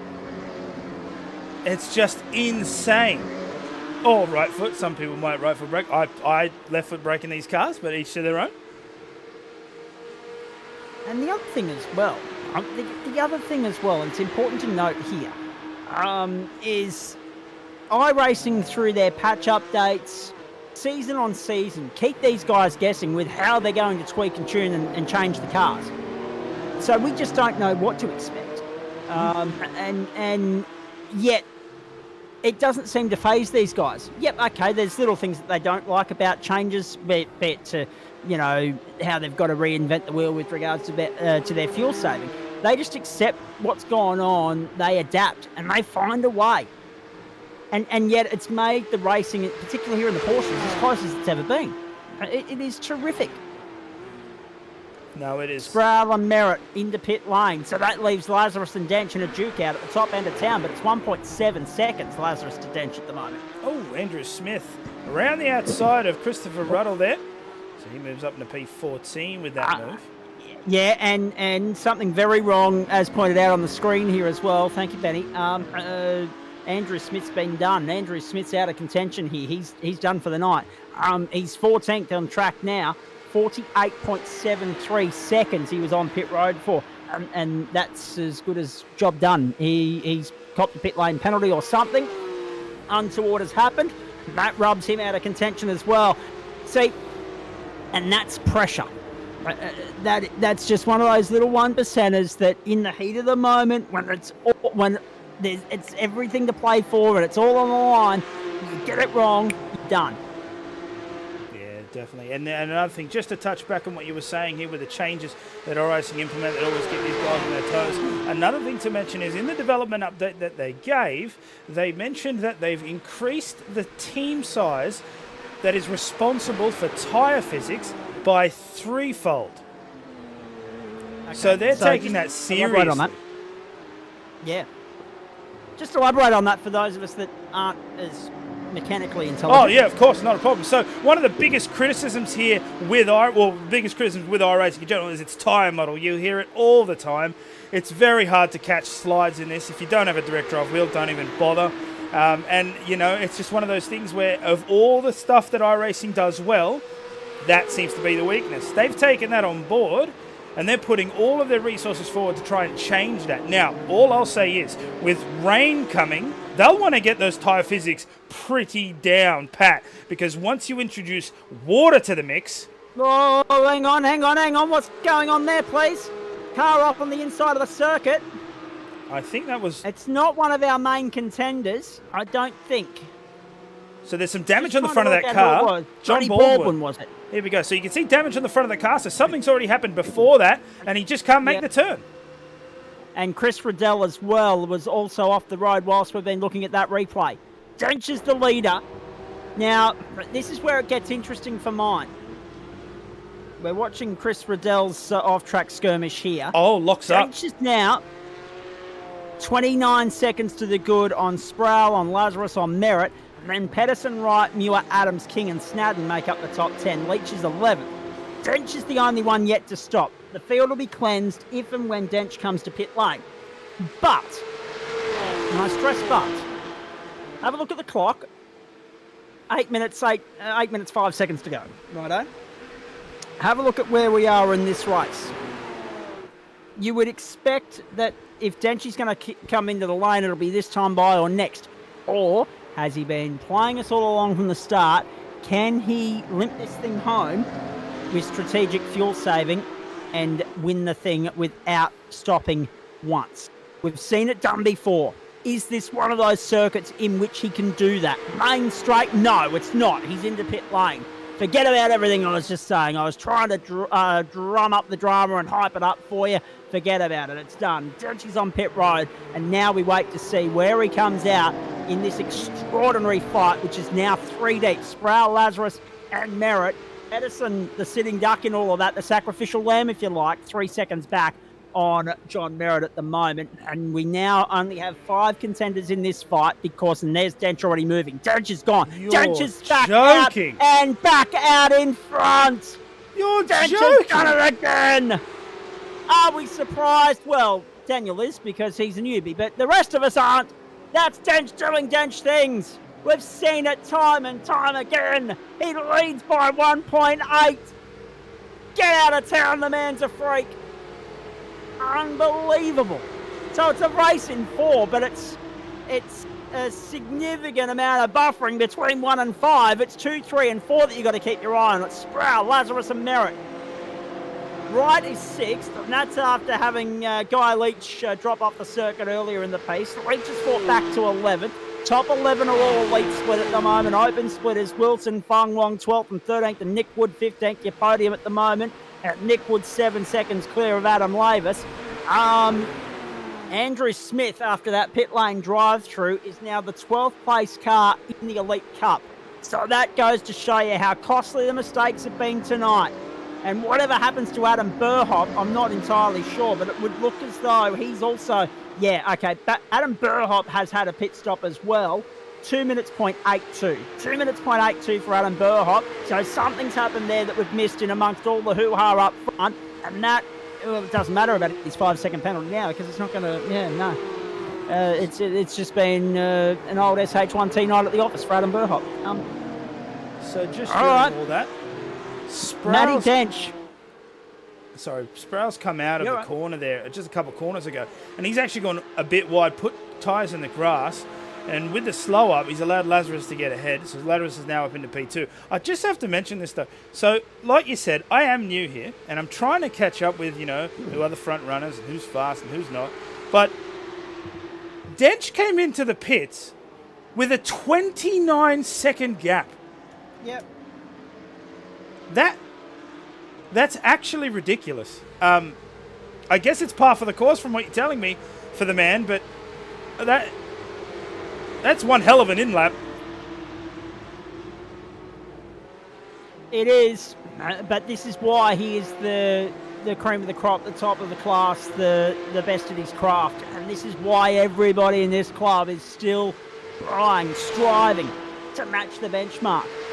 And just when they think they're onto something, he comes out and stumps them again. They're back to the drawing board. Not for the first time. My goodness gracious me. Well done, Matty Dench. I mean, I can't say I'm entirely surprised, but I'm a little bit blown away by the way in which he's now... he came out with such a handy margin and such a handy buffer. He's now extending that out just to add insult to injury. It's 2.8 seconds, right? So maybe there was something tactical right from the outset to drop into fourth, drop into fifth. Or maybe he botched the start and had to be tactical to change his game plan on the fly, which is what the best can do. And he does it so well, and he does it each bloody week. It's extraordinary. Now, just give us an update. Where are we on that clock, please? So we are 36 minutes and 20 seconds, which means we have, give or take... 2 laps to go at the line. Yep, there you go. 2 laps to go at the line. So we're going to get to 22, not 23. Did I say 20? Oh, I can't remember it now. So that's going to... And the only reason... So I think I said 23, give or take, with the pit stop. Because when you look at 145 as that kind of threshold, you're looking at 4 laps every 7 minutes, which gives you 20 and 35, and then 3.5 is where you get to 22, so that's 38.5. But we've lost a little bit of time throughout the course of the night, through the lap times being about 147 and 146 and 148, so you lose a little bit of time there. Plus also the pit lane transit. So you're not going to get that 23 number tonight. The Zaculator not firing on all cylinders, but it can be forgiven. First one back in 2.5 weeks. 3 for 83 England, just quietly. So once we're done here, flick on the Ashes, flick on the swimming, flick on the footy, flick on the Women's World Cup. There's plenty on a Thursday night. There is John Merritt all over the back of Corey Lazarus. This is the battle for third. I'm just going to bring this Going up. down to the line. Brett... typing in the chat there, did he hear you call Matt the Denchmark? And if you didn't, that's no. That's such a great name. if I'm honest, that's really clever. That's dad joke so kind of good. territory.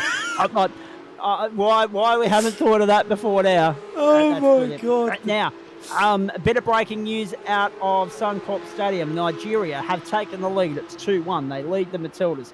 The Matildas are somewhat hamstrung with injuries and other things, so it's gonna be a tough ride for the Matildas in this World Cup. And Nigeria with a win there would need to beat Ireland to knock out either Australia or Canada.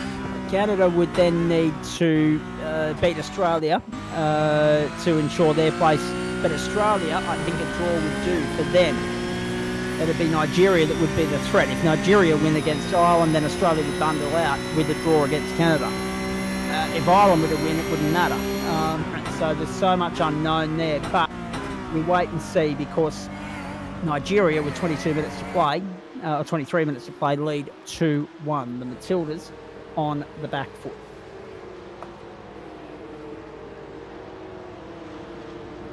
.24 for the Broncos over the Roosters as well. We go back to the Porsches for another lap or so. We're on lap 22. We're on the run home. Let's take this one to the checkered flag, ladies and gentlemen. Matty Dench doing Matty Dench things. He's going to win by 4 seconds, which is just extraordinary when you think about how much of this race played out with the top 6 separated by the length of the fabric of a handkerchief. And all of a sudden, all hell broke loose. Matty Dench just said, "See you suckers," and he's He's going through to take another win and another checkered flag. And he's doing so with another fastest lap to his name as well. Main straight, checkered flag. The master of the class does it again. Dench wins in Virginia. And finishes with a 1:47.508 to complement his fastest lap with 1:47.042. Samuel Sprouse second. Corey Lazarus third. Just 0.2 of a second separated the teammates in the end, and John Merritt was fourth. Really close fight that. Ben Pedersen, not sure what happened there in the end, but he fell back to 5th place. 6th for Sam Muir, 7th for Jeff Adams. Shane Wright will come home in 8th, and Richard King and Guy Leach make up the top 10. Dane Snadden 11th. Paul Wilson to fend off Chuk Fung Wong on the run to the line. Have a look at that. Paul Wilson to hold off Chuk Fung Wong and win the open split. Paul Wilson holds off Fung Wong by a quarter of a second. Andrew Smith, what might have been in 14th, and then Nick Wood 15th. Brett Barker, Adam Lavis, Chris Riddell, Adam Burhop, and John Baldwin made up the field. I have to admit, that was a cracker race from start to finish. And I really do commiserations here for Adam Smith. He was right up there at the front, and then whatever it is that happened during those pit stops has just come back to bite him incredibly hard. Coming across at 14th.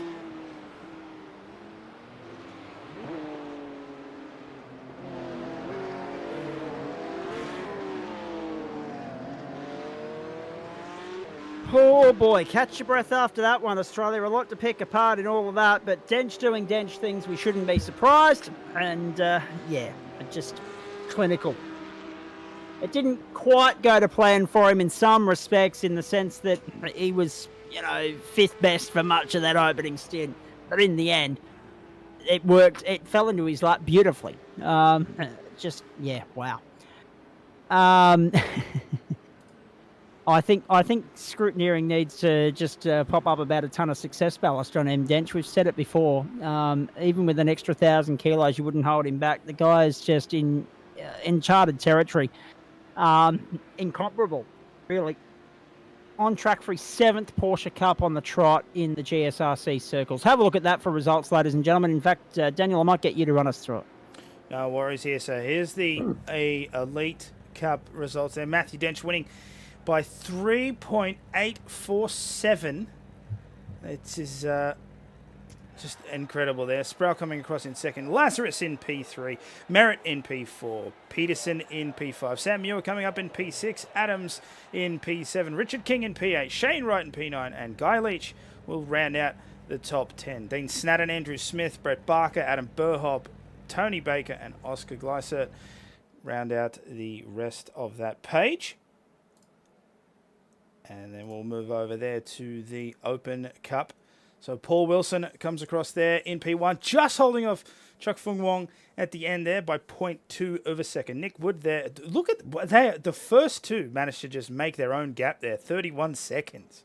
Wow, it really was a tale of two cities here. Nick Wood in P3, yeah. Adam Lavis in P4, Christopher Ruddle there in P5, John Baldwin in P6, Aidan Schultz, Eduardo Zamora, Jonathan Hooper, and Greg Padgett round out the top 10, and Adam Tice coming across in P11 with a great burnout there as with the background. Fantastic. All right. Are we expecting anybody to jump into the broadcast booth? I'd assume we should have a few people. I assume Corey Lazarus will jump in for a chat. Probably John Merritt and Matty Dench. Not sure who else, but I mean, you sometimes run out of adequate superlatives to describe maybe Matty Dench. I mean, that was as good as you've ever seen from him on a track that we don't regularly visit, on a track that we're not overly, as Australian race fans, we're not terribly common or familiar with. Yeah, that was something else from him tonight. Equal playing field because everyone's got to race on the same track. But it's the way you go about your business, and M. Dench again proves why he is the clubhouse leader. It's fantastic. See Adam Burhop just went off there, just going through the events and having a look. Looks like he's had a couple. This one, there's the wiper going crazy. Breaking into thing, just locks up, goes straight off track. He's hit the battery. Oh, heavy! A heavy hit there. Ends up losing the front bumper from the car. So that explains why he was in the pit lane for a couple of minutes there. Oh, look at that tyre. Yeah. One thing I will say is this: the way in which iRacing have gone about updating their damage and business models with regards to damage, be it car, structural, be it mechanical, whatever, it has been top shelf. I mean, there's still a little way to go, but yeah, I mean, you now pay a real price for getting crunched up. Paul Wilson standing on by. Hey, great to have you here, mate. Thanks for stopping on by. Well done. Great result. 12th outright, leader of the open split, and fended off Chuk Fung Wong right to the very end. Well done. What a battle with Chuk, mate. That was awesome. Yeah, good racing. That was cool. Now, just talk us through the race, because we were absorbed in the six-way fight at the top with the elite split, but the open split looked like it was on in earnest right from the outset as well. Yeah, she was pretty, it's sort of, I don't know, nice, good start. Everyone sort of got away nicely and it just settled in. And I just plodded along. The leaders slowly but surely pulled away. Dane and I cruised along there for a little while.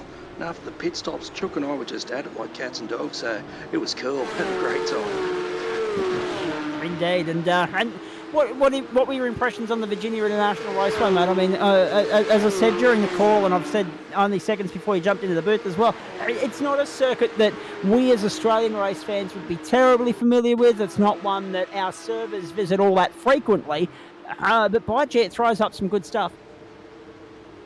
Might have been the track I'd be first ever win in iRacing on in the Skippy, so I love it. I reckon it's a ripper. I like the real technical ones, so anywhere you get a win's a good track. So, yeah, no, I really like it. I like the technical ones. I like the west layout, actually, where halfway along that back straight it hooks around and goes back through all. There's a really weird blind corner which sort of drops and drops away to the right. You can't see a thing. Yeah, no, I really like this kind of track. It's good stuff. Indeed it is, and I guess that's the other point. Different horses for courses, different people like different tracks for a varying number of reasons, and different cars suit different circuits as well. Nothing wrong with the spectacle the Porsche dished up here. When you look at how close the fight was for, well, in the end second in the elite split, thanks Matty, but also how tight it was in the open split. And if every track delivered racing as good as that, we'd be happy every week. I'm happy every week anyway, mate, unless I'm not. But no, that was really cool, and yeah, more of that the better. That was very great fun. It's I was going to say, it's the margins that are normally more commonly associated with Formula V, if nothing else. It's an old favourite, and you mentioned the Skippies there a short while ago, so we're on the same trajectory. Hey, talk us through your season so far. We're 3 rounds in. How are you finding it? How are you faring? I'm loving it as always. I reckon, I think I'm slowly but surely improving in the Porsche, but I think the pack's improving faster than me, which is not a bad thing. Keeps me honest, and it's great to see blokes like Chuk getting faster and faster all the time. Nick Wood's always been a bit quicker than me. I actually had a good battle along with Nick early in the piece there.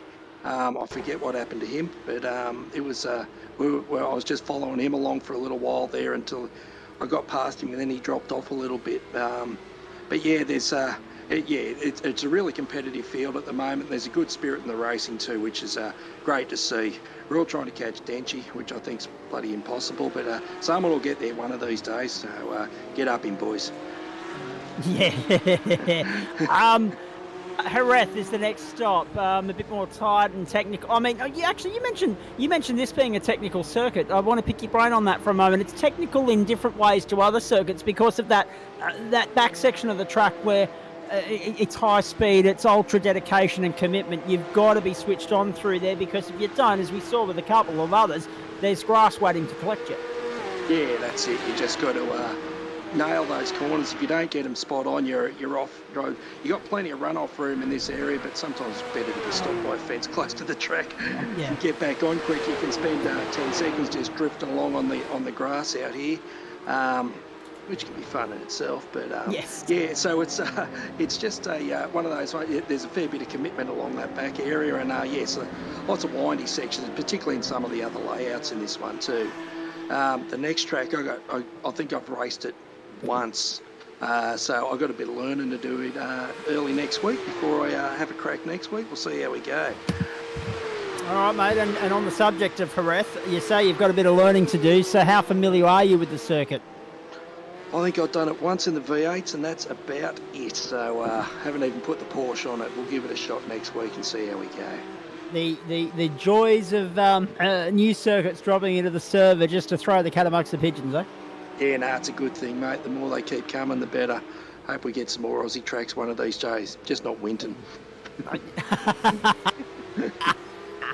I'll agree with that at the moment. I've got a couple of brewing fights to pick in the outside world. One is with the AASA actually, so good work. And the Vanilla Auto Club. So I'm glad that you mentioned Winton. That gave me an opportunity to mention that. Paul, thank you, mate. Well done, great win, and good luck to the rest of the season. Thanks, gents. Thanks for your coverage. Thanks to Race Control, true. Without the broadcast and Race Control in particular, the series isn't half what it is. So thanks to all involved in those areas. Cheers. All right, very nicely done. There he is, Paul Wilson, the winner of the Open Split tonight. Let's get to these two and the Elite Split, please, because, well, hold your applause for the winner, ladies and gentlemen, because we're used to saluting this fight. Let's bring Samuel Sproul in. Geez. That's got to be a little bit deflating in some respects, mate, because you drove the perfect race, but Dentures have yet again found a way to trump you blokes and break your hearts. Yeah, definitely. I'll take it though, and I feel like the gap is closing, and I was really happy to be part of that closing gap tonight. And actually, let's be perfectly honest, we were talking about this, Daniel and I, during the broadcast, but the way in which you blokes were going about your business, it looked very tactical. It looked like both Corey and Benny as well were happy to sit in there and follow and let you pull the field along and let you do the heavy lifting. I mean, that put a little bit of weight on your shoulders, let's be perfectly honest. There was a little bit of gamesmanship between Corey and Ben as the pit sequence of the race started. But just how thought out was that plan of attack, please? No thought prior to the race. It all was just sort of after quali. We were like, positions, so hold these to the end of the race. And I think 40 minutes around here is absolutely savage on the tires. So whilst I was up the front, I really wasn't trying to break through too much air. I was just trying to keep a pace that would keep us there and allow us to get home with some speed as well, especially those last 10 minutes. I mean, if you're pushing too hard, those last 10 here are just so hard. It's driving on ice, and your times go down like crazy. And I think between us, we're definitely discussing a lot more about strategy in terms of individual pace down the length of a race, about how to save the tyres and how to use a bit less fuel. And I think that's just us putting that into practice, where there's no point Corey or Ben fighting, and there's no point them fighting me, because it's just going to push us backwards into Smith or Dench or Muir or Merritt, any of these super fast guys that we're racing. It's like, let's just keep this clean. We're all just trying to save the tyres. Yeah. And sort of discussed halfway. It's like, all right, I guess we'll start pushing. Tyres are already gone anyway. And we mentioned that during the call as well, and we probably didn't even give tyre wear a second bit of thought, to be honest with you. We've seen enough of these races now to know that the first part of the race is fairly processional. The gloves don't come off. You're happy to follow the leader. You're happy to save some fuel. If you get caught up in any sort of squabbling, it's to your own detriment. If you have an off-track skirmish, it's to your own detriment. The gloves really only come off after that round of pit stops has played out. That was again the case tonight. At any point, did you feel comfortable knowing Dench was fifth? No. At no stage was I comfortable. That's usually a really bad sign. If Dench is first pre-pit stop, that's a really good sign. That means Matty is perhaps not employing his fuel strat, and if he is first and he's doing that, then, you know, may as well go home. Fifth is not a good place to see him when you're trying to win a race. It is a great place to see him in the last 5 laps of the race. That rocks. But haven't seen that. So, yeah, don't know yet. Still working on that. I think, we observe what Matty's doing a lot, and it takes just an insane amount of talent to be able to figure out that kind of strategy for every race. But I think I learned tonight as well. I never really thought about it. It's not just fuel, it's tyres too. Yep. And I guess it's just back to the drawing board on how to race my way and be there at the front. And also be mindful of if you think you've got every trick in the book, be prepared for Dench to turn the book upside down and maybe dish up something you haven't seen yet. Oh yeah, and I love that. Like, learn so much racing these guys. I learn a lot from guys in this league about outright pace, and a lot about Pace of the race would suggest that everyone somewhat, came to grips with the circuit fairly quickly, but is it a track that you like? Oh yeah, I love this track. I love this combination. I think it goes so well. It's extremely challenging, outrageously punishing. Yeah. Touch grass anywhere here, it's over. And to be fast here, you've got to be basically touching the grass. Such a good track. Such a good track indeed. Hey, stay there with me, mate. Coming back to you in a moment because I want to get your thoughts on what's ahead because we've got Jerez and then Road America. 3 different formats in 3 weeks here as we edge towards the halfway mark of the championship. Jeff Adams has slipped into the booth before we get to the master of the trade. Jeff, well done. 7th place, mate, which in a field of this calibre is nothing to turn your nose up at. You were ably assisted by some shortcomings for the likes of Adam Burhop, Andrew Smith getting brought undone by a pit lane penalty as well. So, all in all, you moved up 5 spots, so you can't ask for much more than that. Yeah, I had a good race. I just wanted to survive, really. That was the goal, especially on this track. And easier said than done. It's definitely paid off with, just being a little bit more conservative. I had a few times there where I probably could have thrown him up the inside, but, I just really wanted to survive. And, I picked my team at the start there because he got a bit tangled up with the stuff. And I think Burhop was a bit... I had Burhop's pace, but I just couldn't get around him clean, so that was one of the hardest parts about the race. And so I figured, I've struggled with tyre management and with this car, with like I think a lot of people do, and I've gradually gotten better at it. And it helps when you're behind people. You don't have to push as hard, and you have the toe, so you get a little bit more. You can be a little bit more relaxed once as you're, you set the pace with them, and you sort of get into a rhythm. So yeah, it was a good night. Indeed. And I guess just looking at your pit lane strategy here, you pitted about half race distance, so lap 11. So we were waiting to see how the games were going to play out at the front.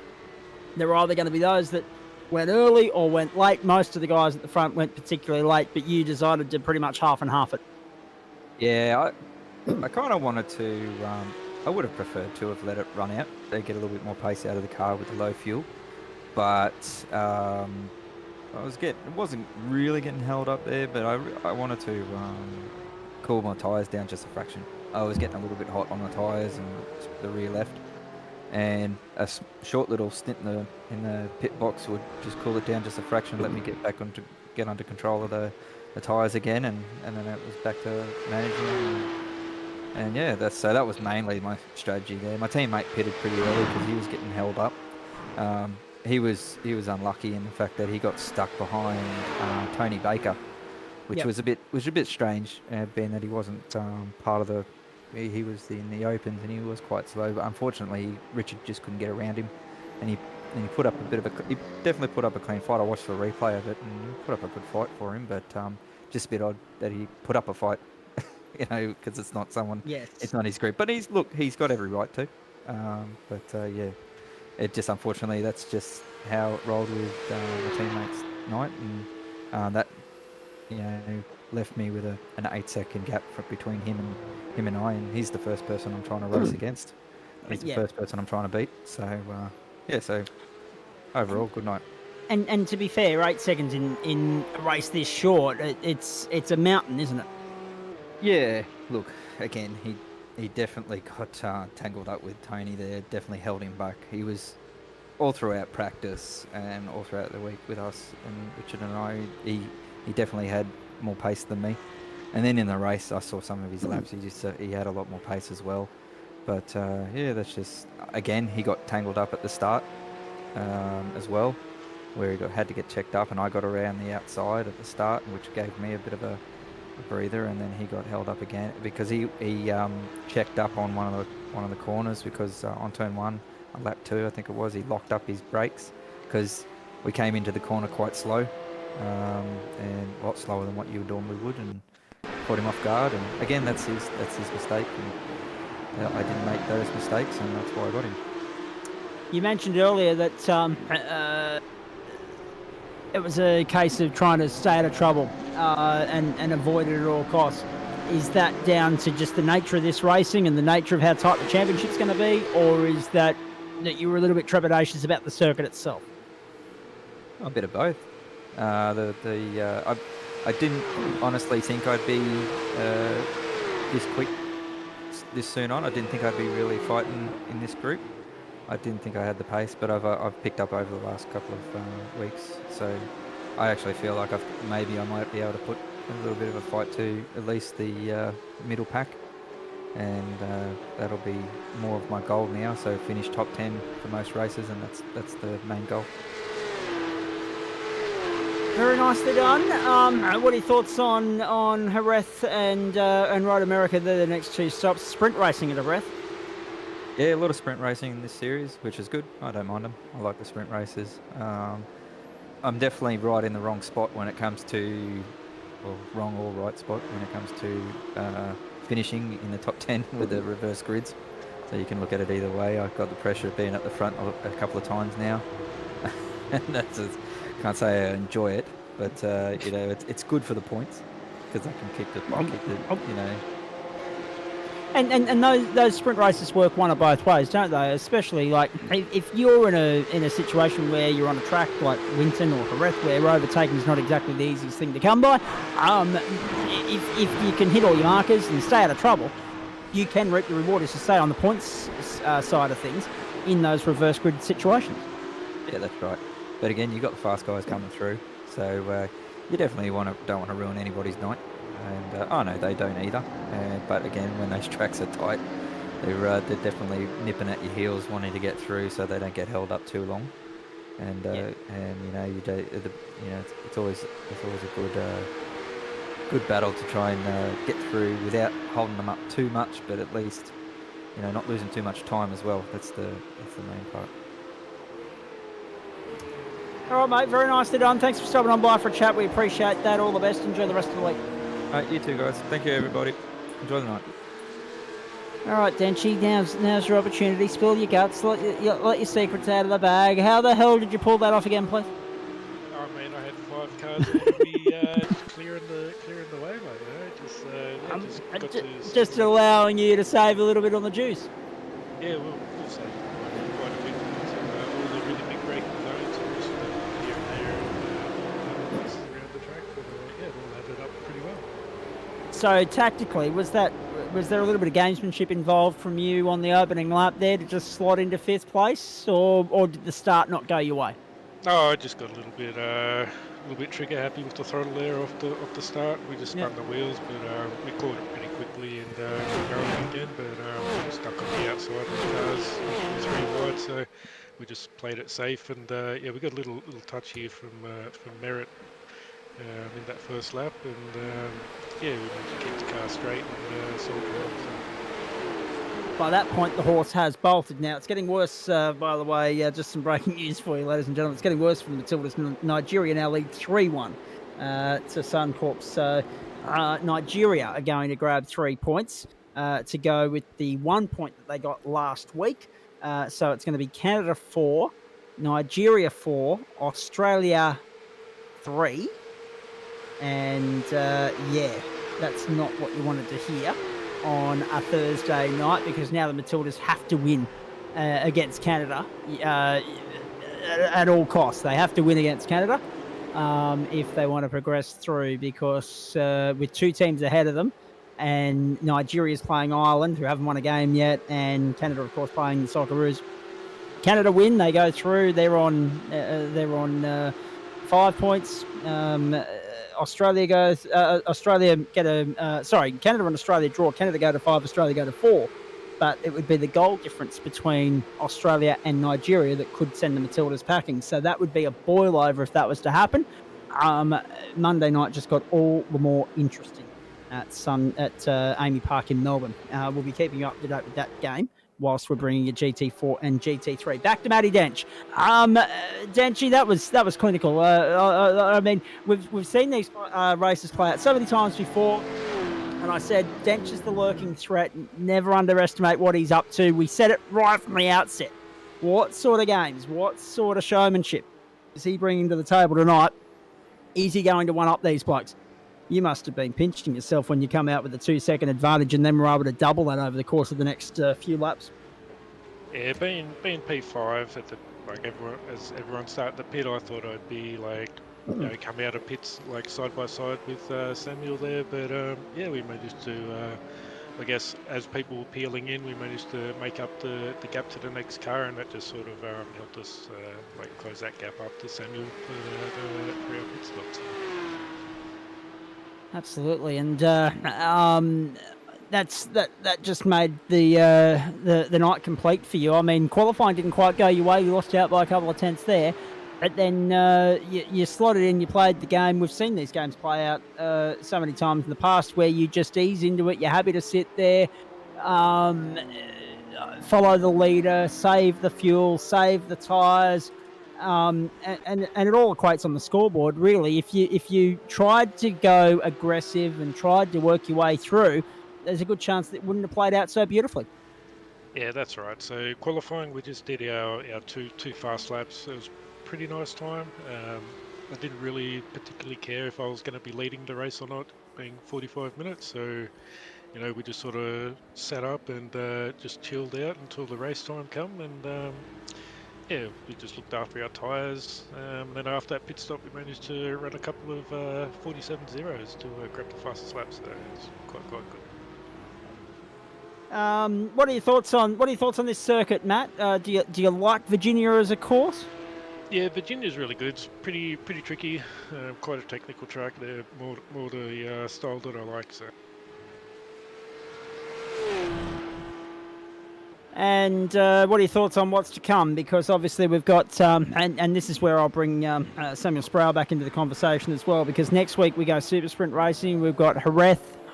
We've got Spain, and then we go enduro racing, or 60-minute racing, if you like, Road America. Road America we love. That'll throw up an absolute cracker, a corker. There's no doubt about it. Be here in a fortnight for that.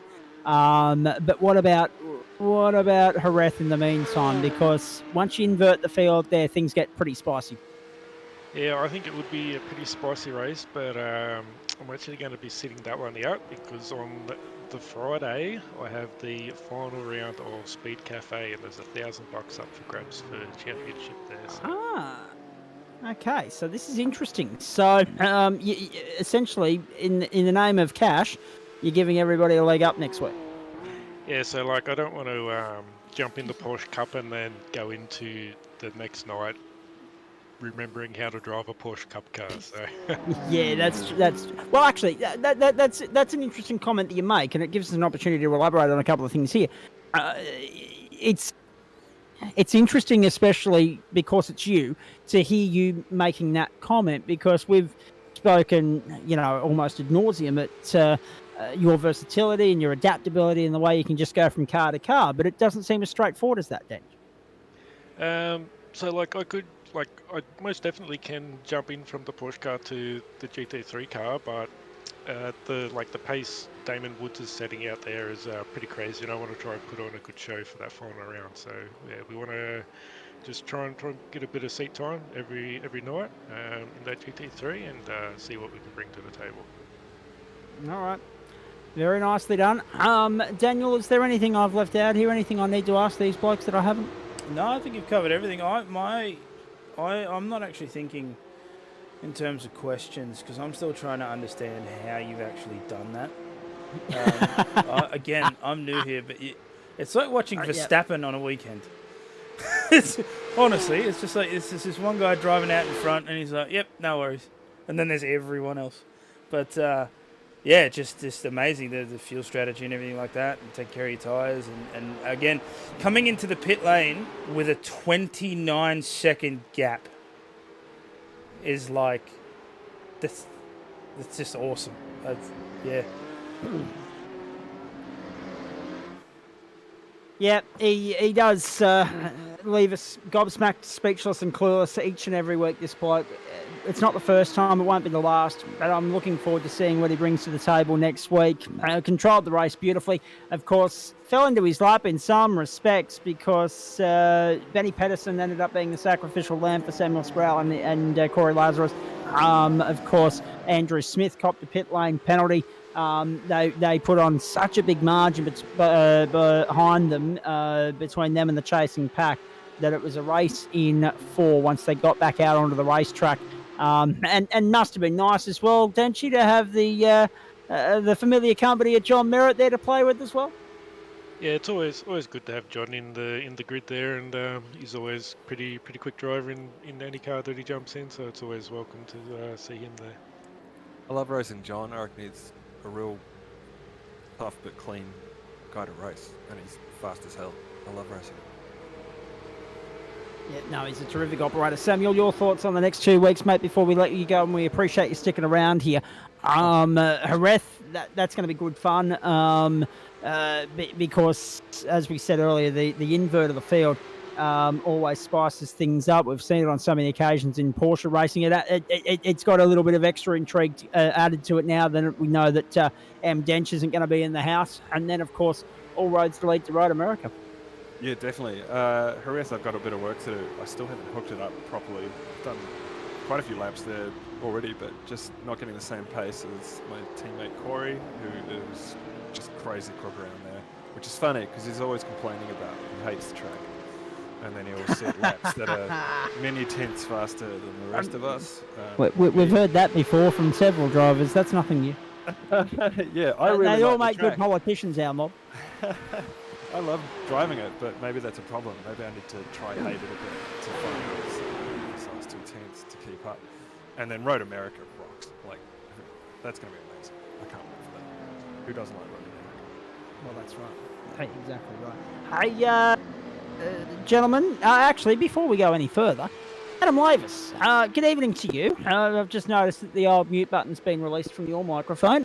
Firstly, well done on the win in TCR earlier. Yeah, thank you, man. It's been held up a bit long enough for me to get a big enough gap. It was second last there. I was trying to take stakes to catch you making zone, so it's going to be a bit so I think finally getting a little back in the old lost. Well, the thing, isn't it? Because I was saying during the call that you are your own worst enemy in those situations. So many times we've seen you, be it through, just being in cruise control, being comfortable, being relaxed because there's no pressure on you either in front or behind. We've seen you snatch defeat from the jaws of victory on far too many occasions. It was nice to see you string one together. Yeah, I got that out of my system in the first race. I found like a new starting procedure with my wheel that I can use. And I was too busy focusing on it. I didn't put it in gear, so I just sat there and watched it go by. Yes, the old stall on the grid. Thankfully, you weren't collected. No, yeah. A couple of guys wanted to put up a fight, so I had to try and find a way around. And then it's got to that point where it sort of burned my tyres up a little bit, so I couldn't quite catch the 7th and 8th, 7th, 6th and 7th guys, so I had to set off for 8th. But yeah, that first race, one of the guys got a bad start. The other one sort of went a bit wide in turn 1. It was a bit scary there because he sort of checked up really quick and I had to sort of try and sneak up the inside there. But then, yeah, it was pretty much clear sailing from there. It was just a matter of just keeping my head down and just putting laps in. And what are your thoughts on the Porsche, mate? How are you coming to grips with that? What was it, 4th in split tonight? Yeah, I probably threw away a 3rd with that spin at the top of the hill because that cost me 1 million seconds. Plus, I also the setup I had given to me from somebody I saved during a sprint round, so I only had sprint fuel in it, so I had to put like 20 litres more fuel than anyone else in my pit stop. So just to turn myself there and cost myself a podium, but But yeah, the Porsche, it's one of those cars. It's still tricky for me because every time you get into it, it feels really alien. You got to relearn it as you get into it because it doesn't have the same feedback other cars have to really sense what it's doing. So it takes you a while to get your head back around it. And like for example, when I jumped across, I was my first couple of laps in quali, I was 4 seconds off the open pace. So I was like, well, this is pretty bad. I need to find some time. And got down to like 1.5 seconds in quali, which got me far enough up to keep on the back of the train for a while. But yeah, then I made that mistake and then I was by myself for most of the race. So. I mentioned some big news breaking in Excel circles a few hours ago, and I've now had a chance to actually skim through the announcement, picking up from where Federal have left off. Dunlop.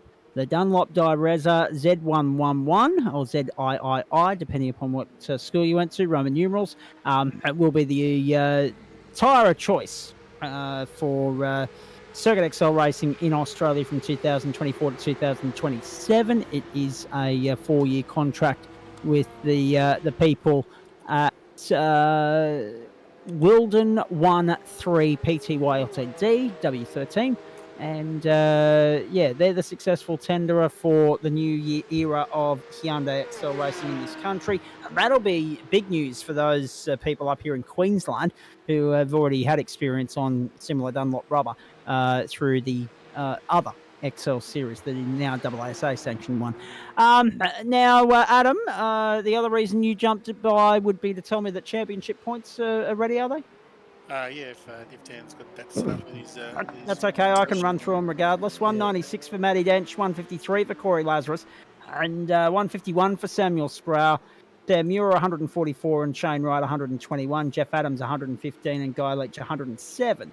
Dylan Shepherd wasn't on the grid tonight, he's dropped down to 8. Paul Wilson continues to lead the open split, and that's 173 players. Truk Fung Wong 161, 138 for Adam Lavis, and Chris Riddell on 130 points for Stephen Gallacher, 88. David Christensen and Joe Baldwin, 87 apiece, making up the top 7.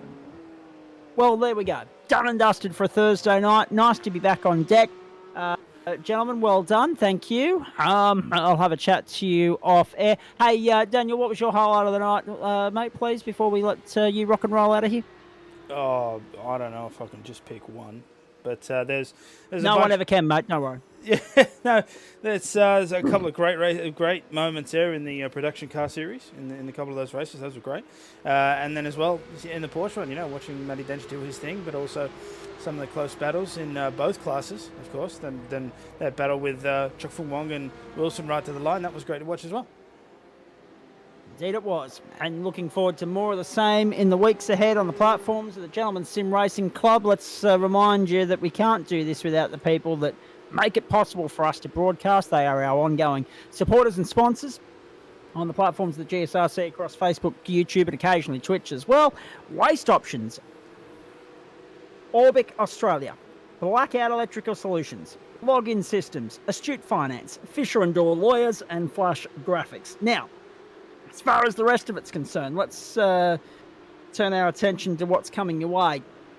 As far as the rest of week 3 into week 4 is concerned, do we have that graphic as well, Daniel, or not? No, unfortunately. No, that's okay. I'll just go through off the old rusty calendar here, off the old Excel spreadsheet, and see if I got to line it up nicely. My eyes might not want to cooperate. But tomorrow night, Wings and Slicks Formula 3 at Donington Park. You'll see the race from 8:15 p.m. Eastern Time. That is, of course, for those of you in our service. It's not a broadcast race. Monday night, broadcast back on deck. Thankfully, I'll be back on deck as well, much to Adam Lavis' delight. Circuit de Jerez, first up for GT4, and then Circuit Zolder next up for GT3. Sprint racing on a Monday night, you bloody beauty. And that's GT4 into GT3, 7:30 Eastern Time. Looking forward to that immensely. Round 4 of the Orbic Australia GT4 Challenge and the Waste Options GT3 series. Tuesday night, the up-and-comers, the Mazda MX-5s, the venue to be confirmed. Wednesday night, off to Summit Point in the Formula Fords and off to Road Atlanta in the Supercars. And then next Thursday night, we're back with you It's a Spanish double. We're starting at Aragon for the production cars and the Toyota 86s. And then it's again another sprint night for you, ladies and gentlemen, heading over to the Circuit de Jerez for round 4, the Blackout Electrical Solutions Porsche Cup. We're looking forward to your company for that immensely. That's it from us. We are done on an enormous night of sport. Didn't go the Matildas' way at Suncorp Stadium. It's going the Aussies' way at the Oval. They've made a good start against the Poms. The Poms are 3 down at lunch. Brisbane got the job done over the Roosters in the NRL. The Titans over the Broncos in the WNRL. And, of course, the swimming underway in Fukuoka, Japan as well. But it's a night in which the Matildas have gone back to the drawing board because the Africans, the Nigerians, have come to town and taken away the 3 points. We've had fun here. 3 different winners in production cars and then Porsches. Matty Dench doing Matty Dench things in the Blackout Electrical Solutions Porsche Cup. Once more, much to the dismay of the Blackout squad. And, of course, Chris Whittaker snatching victory from the jaws of defeat. Brendan Whittaker winning race 1, Adam Lavis race 2. We've had fun. We hope you have as well. Thanks for coming along for the ride. Thursday night motorsport on the GSRC platforms. Until we see you on Monday night, well, there's plenty of great sport to sink your teeth into throughout the course of the weekend. Australia, you don't need me to encourage you to do so, but a smorgasbord on for the last weekend of July. If you've got nothing better to do, park up on the lounge and make sure the remote is nearby. We'll see you Monday night, where we'll be keeping an eye on the Matildas and Canada match from the FIFA Women's World Cup, and also day 5 of the 5th test if we get that far. But for now, on behalf of Daniel and the crew, I'm Zach Caban bidding you a very good night.